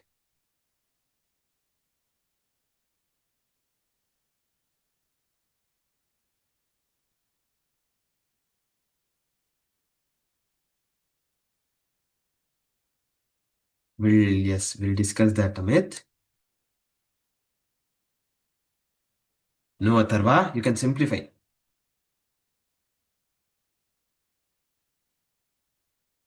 Very good, Sahana.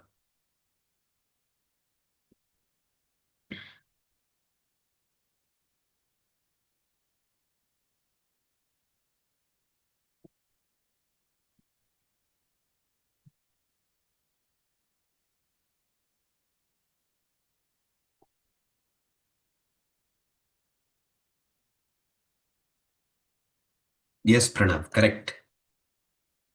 Yes, Tanushri, RNS, correct. Okay.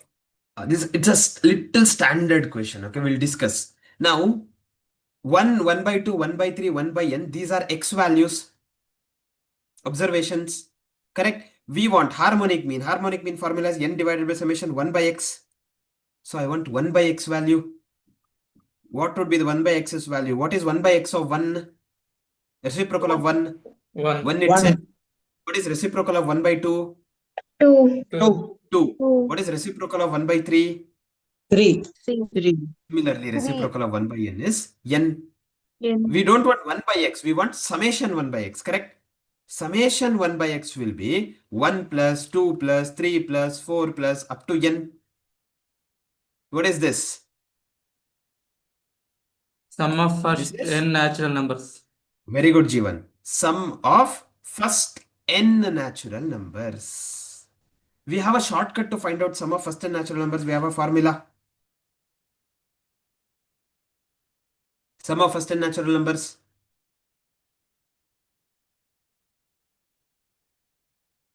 Two into n plus 1.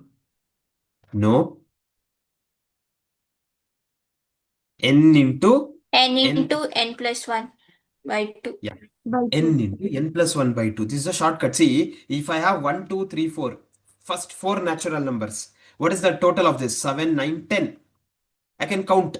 If I have first 100 natural numbers, 1, 2, 3, 4, 5, 6, 7, 8, 9, 10 up to 100, If I want the sum, I cannot sit and count 1 plus 2 plus 3 plus 4 plus 5 plus, correct? Instead, I can apply this formula. Substitute n as 4 here. 4 into 4 plus 1 is 5 divided by 2. 2 ones are 2 twos are 5 twos are 10, which is the same answer.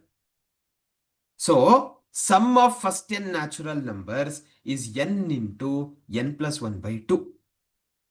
Now, what is the harmonic mean formula? N divided by summation 1 by x. N, what is the number of observations here? N itself divided by, what is summation 1 by x? N into n plus 1 by 2. Further simplification, yeah, you can cancel n and n here. You get 1 divided by n plus 1 by 2. If I have a fraction in the denominator, I can take the reciprocal of it and it becomes the numerator. 1 divided by n plus 1 by 2 can be written as 2 divided by n plus 1, reciprocal. So 2 divided by n plus 1 is the harmonic mean. Are we clear with this? Yes.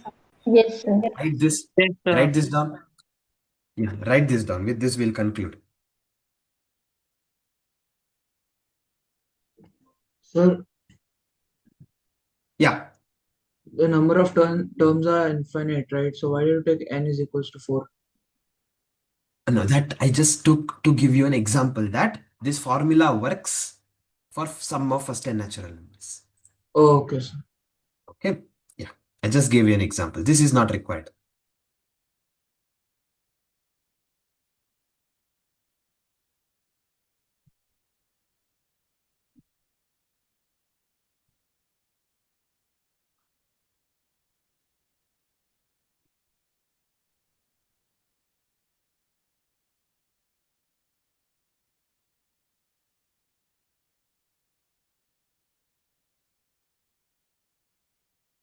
Anyone writing this?